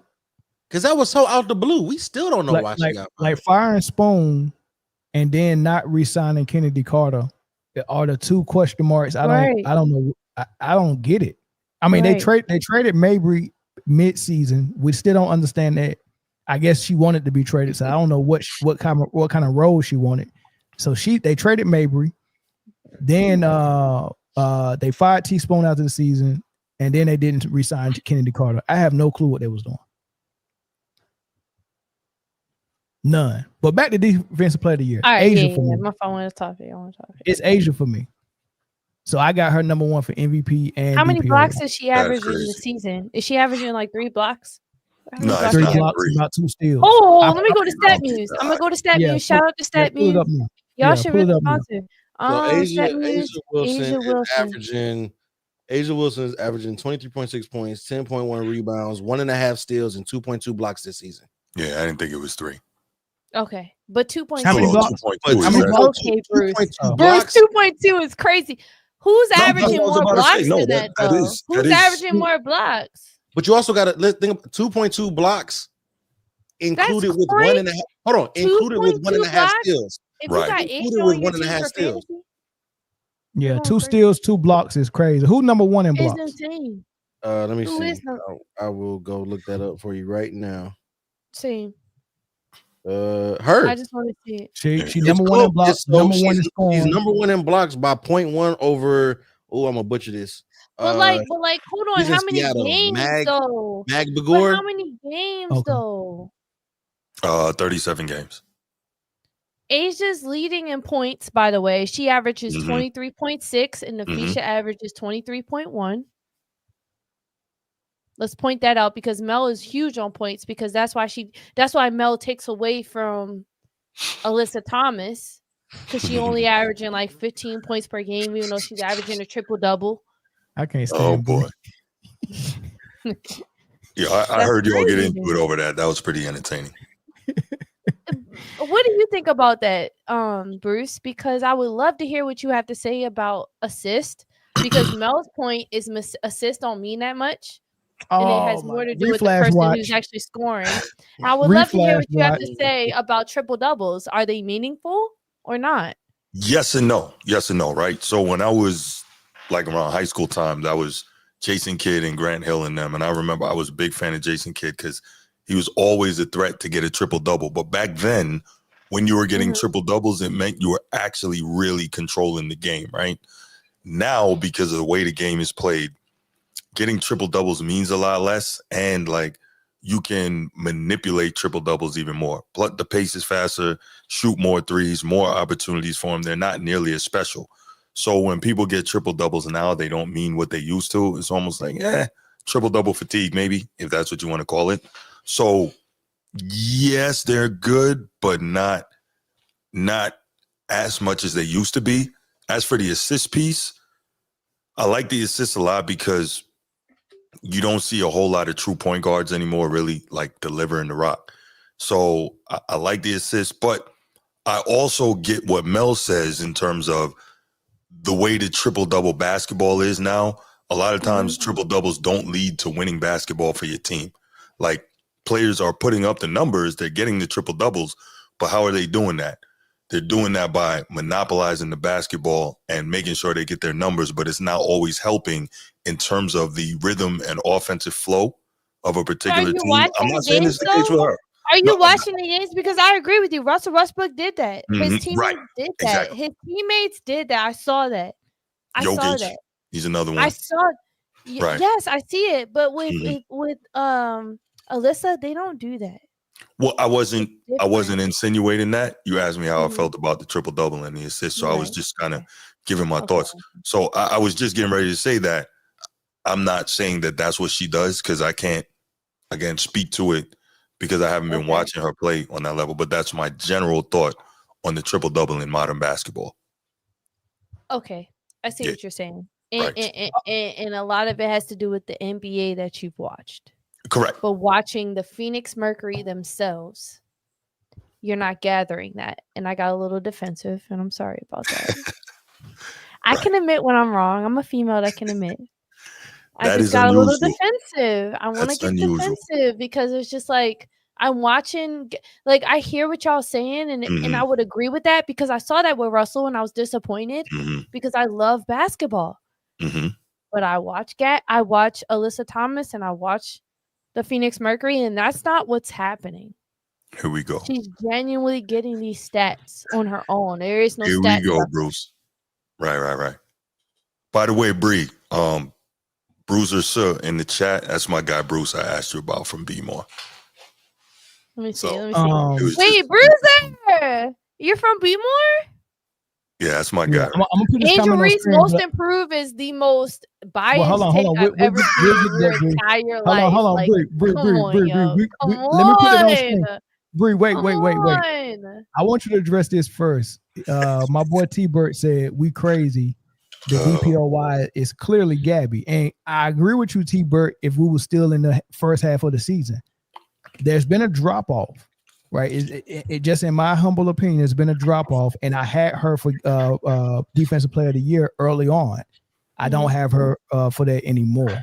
But, I mean, if I'm missing something, let me know. So that's my thoughts on that. But the Bruiser comment, hold on. Oh, they're protecting little old CC. What was the comment when she said most improved?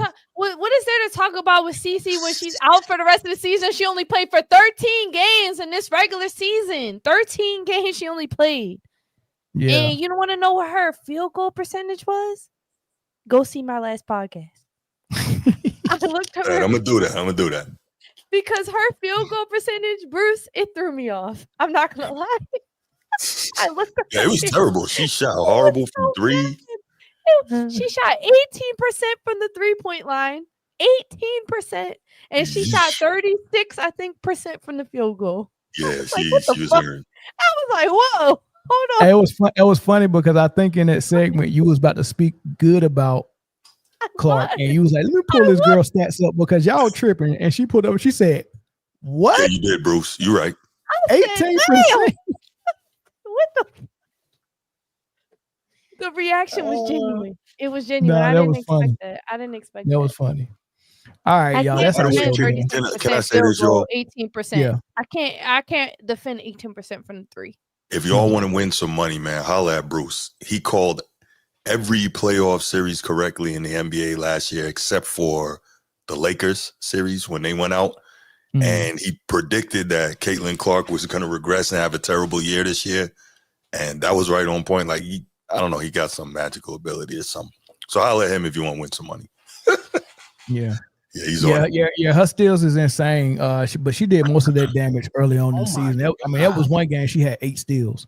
Like I said, man, she did a lot of damage early on. Where is she? Where is she? Hey, like, where is she? You watch the Storm game and you see Diggy. They're suffering in general. I don't want to give it to just Gabby. I don't want to put it all on her. They're suffering it. That's the point I was trying to make earlier about Erica Wheeler. It's not just Gabby. I don't want to put it all on her. Mm-hmm. Yeah, I mean, if they would have stopped the vote, if they would have started the voting and stopped it at the All-Star break, it would be Gabby.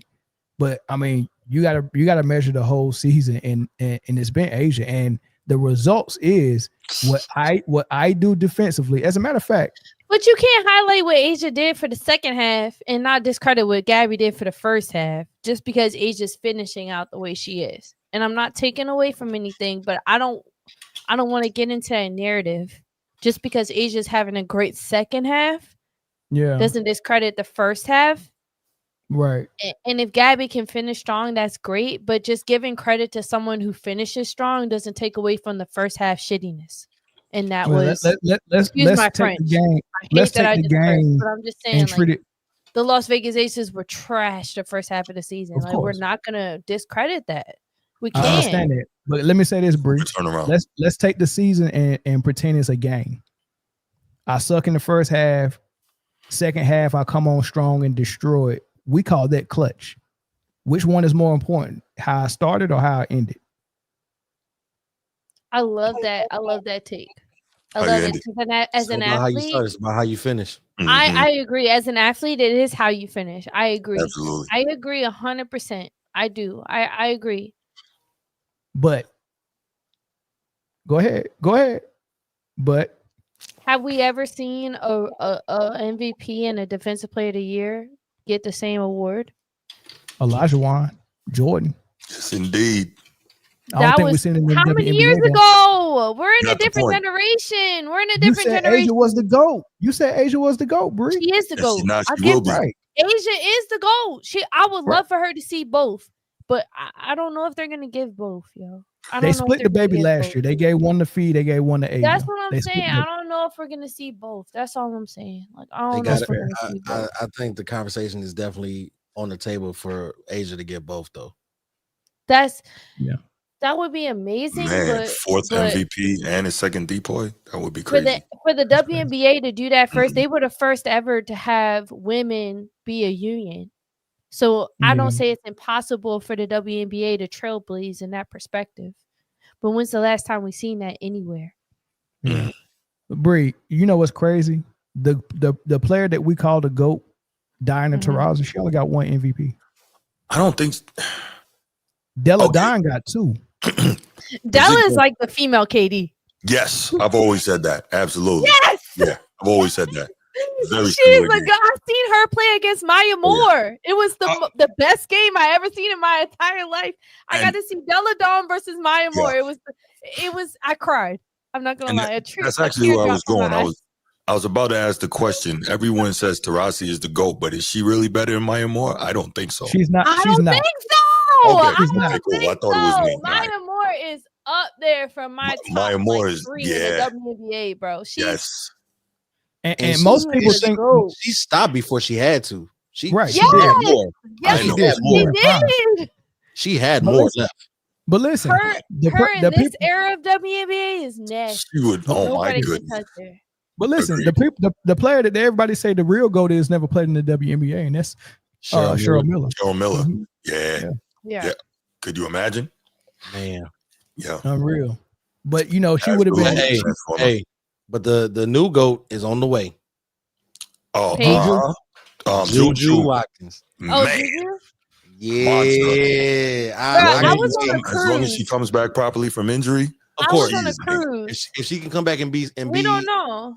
She could be Paul George and she could be Klay Thompson coming back from an injury. We don't know.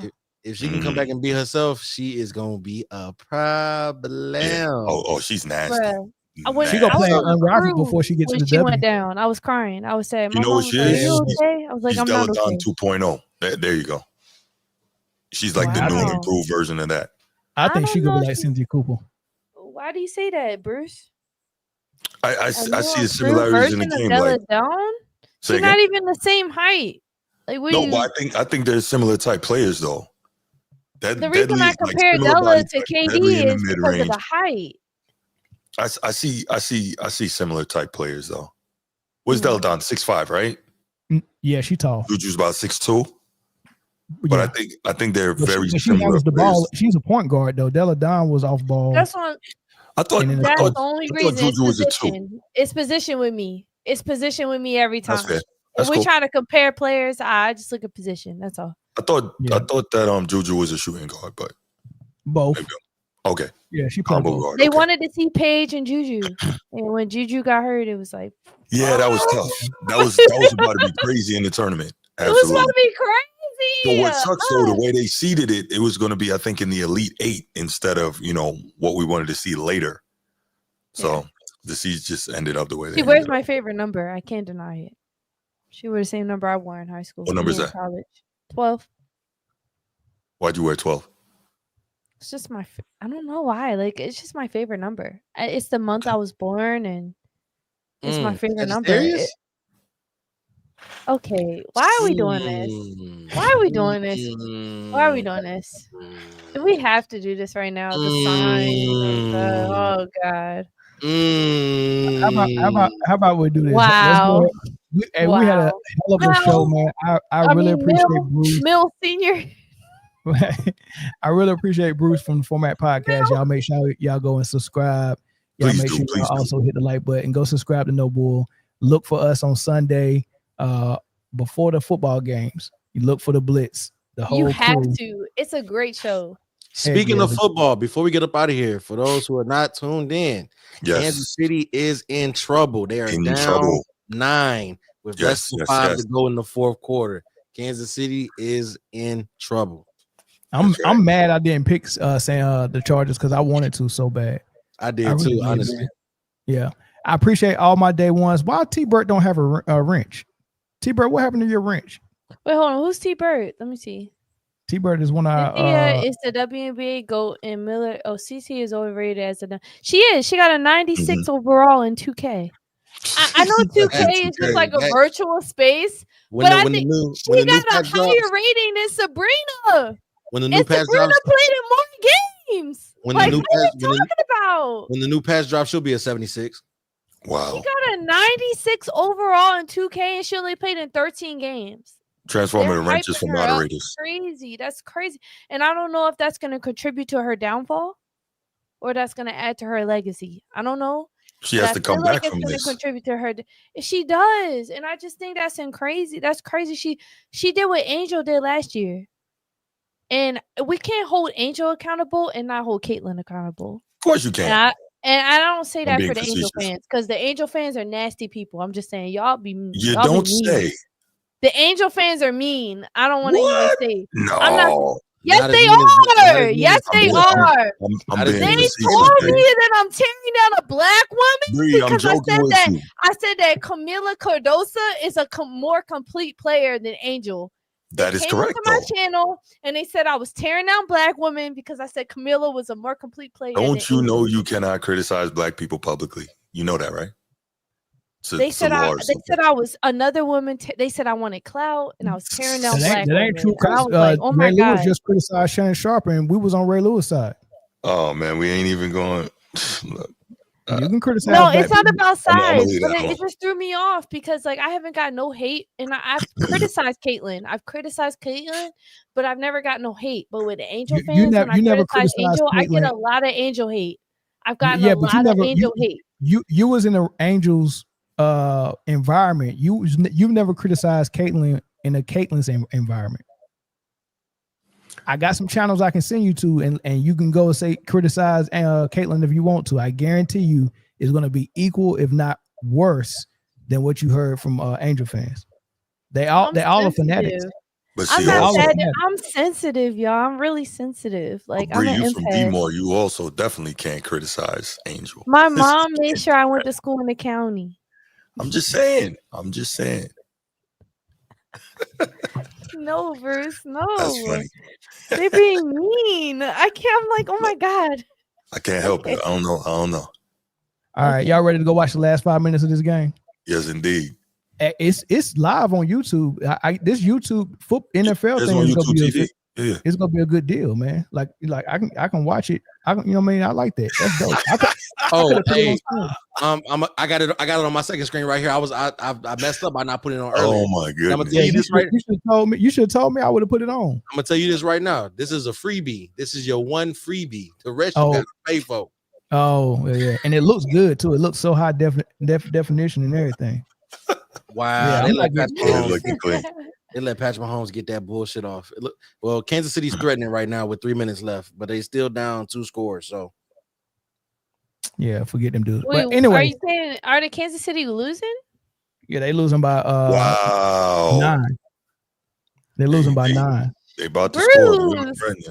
Oh, he threw Bruce, some. Don't do that. What happened? 18-27 in the fourth quarter. Yeah, they about to lose. They got the ball though. They're in the red zone. Second and goal. Yeah. Mahomes, no joke. I didn't know that if you caught the ball in defense in the end zone that you got 2 points. I didn't know that. Man, I don't think that's how that. That's not quite. You know what? We gonna write a book for you. Yeah, y'all need to. Y'all need to help out. We gonna all contribute to writing a book. If you're gonna write a book for me, I'm gonna write a book for you in the WNBA because you're not about to keep playing with me. It's gonna sit right where that Meyer Moore book sitting right there, next to the injuries. Chris, next to the injuries. Real? Are all those real? Absolutely. Okay. I almost said something. We're gonna hurry up and get up. We're gonna hurry up and get up off the air. Oh, what? Hold on, is what real? She asked my Jordans was real, and I was about to say something, but we about to get up off this app, man. We appreciate it. I'm tired of you playing with me. Right. I don't know football. I don't care. Let me land the plane, y'all. WNBA and NBA. Come on, stop playing. I've won a championship. Have you won a fantasy championship yet, Chris? I have actually. I have actually. I've won 2. I've Good won job. 2 championships in fantasy, and I've only played for 2 years. And what basketball, are you talking about? correct? You ain't got no I proof you don't won. care. You but won I've basketball. I've won more championships than you have. Like I don't. Wait, I don't hold hear. on. What is the That's heat? what I we're don't doing want now. to hear none Hold of on, this. hold on. Like Walking I've around with the won more. treadmill. Yep. Like Bree, you just like Bree, Bree, sit out. You don't know you don't know football. Okay, Bree, but like Bree, I've won more fantasy championships than you have. Bree. What are you First talking off, it's about? basketball. Nobody cares about that shit. You're the only one playing. Second Yes, of all, they do care about Bree, that shit. Like, don't even Bree, do that. If you're gonna make a Bree, point, make sure it's valid. Because people Bree, do care about hold on. fantasy Hold on. basketball takes more work. We do it every Bree. day. Y'all do it once a day, Bree, once a week. Bree, We do please, it every day. please We put inhale that work some, in. Shout inhale out to some the fantasy oxygen. basketball players who have to do it every single day versus a fantasy Inhale, football player who has to do inhale it some once a week. oxygen. Please inhale some oxygen, please. And listen, 2 ears, 1 mouth. Listen, Linda. What I was saying that as a genuine, like, we're going to help you learn football. No, That wasn't a not coming dig. from that place. That wasn't a dig. Because I'm gonna be honest with you. I'm gonna be honest with you. Bree, I don't want to hear your opinion. It's not that I don't want to hear your from the opinion. men because you don't know football. No, it's not that I don't want to hear your opinion. I respect that. It's not that I don't want to hear but your when it comes to opinion. knowing ball, It's not that I don't want to hear your opinion. It's I just want your opinion. You know what I'm saying? Have something behind it. So we're gonna teach you football. Damn. That's all. I want you to contribute to the football side of if things. I do better than you in the Pick'ems league, You won't. Ooh. You won't. okay. You won't. Ooh. And you're the commissioner. Okay. And I could cheat, and I'm not even gonna do that. I'm still gonna I do know it. you can see. I took a screenshot of the points. Don't play with me. Like I'm I not don't playing. cheat, I Chris. took a I don't cheat, screenshot of the though. points. Don't play I with don't me. cheat. I don't already cheat. know. I come just from make cheaters. sure. Just make sure talking about you make. cheaters. I forget what statement you made earlier, but I Just take make sure- screenshots of shit. If Just you make change sure anything, you put your picks in, because I'm I'll not put telling it in y'all the to group put your chat. picks in. If you don't put your pick in, it's an automatic L for that pick. I just want you to know that. It ain't got nothing to do with me. If you miss a pick, it becomes an L. They asked me. They said, "Do you want the commissioner have control over your picks?" They asked. Nobody me. asked you. Nobody asked you that. Yes, they did. Nobody asked you and that. I said, "Fuck no! I don't want Nope. him to have no control over my picks." Nobody asked you that. Nobody asked you that. Y'all play too much, man. You see what I got to Nobody do? asked you that. This is the group chat. This is the group chat. This is group chat stuff spilling over into the show. No one's ever supposed to see this part. Don't Y'all piss me get, off, y'all Bree. get, this should be members on. This should be members only. I was just man, about to 'cause say, y'all not getting supposed to too see much behind good. the Y'all getting stage. too much good content. Yeah, y'all not supposed to be seeing behind the stage debates we be having in the group chat.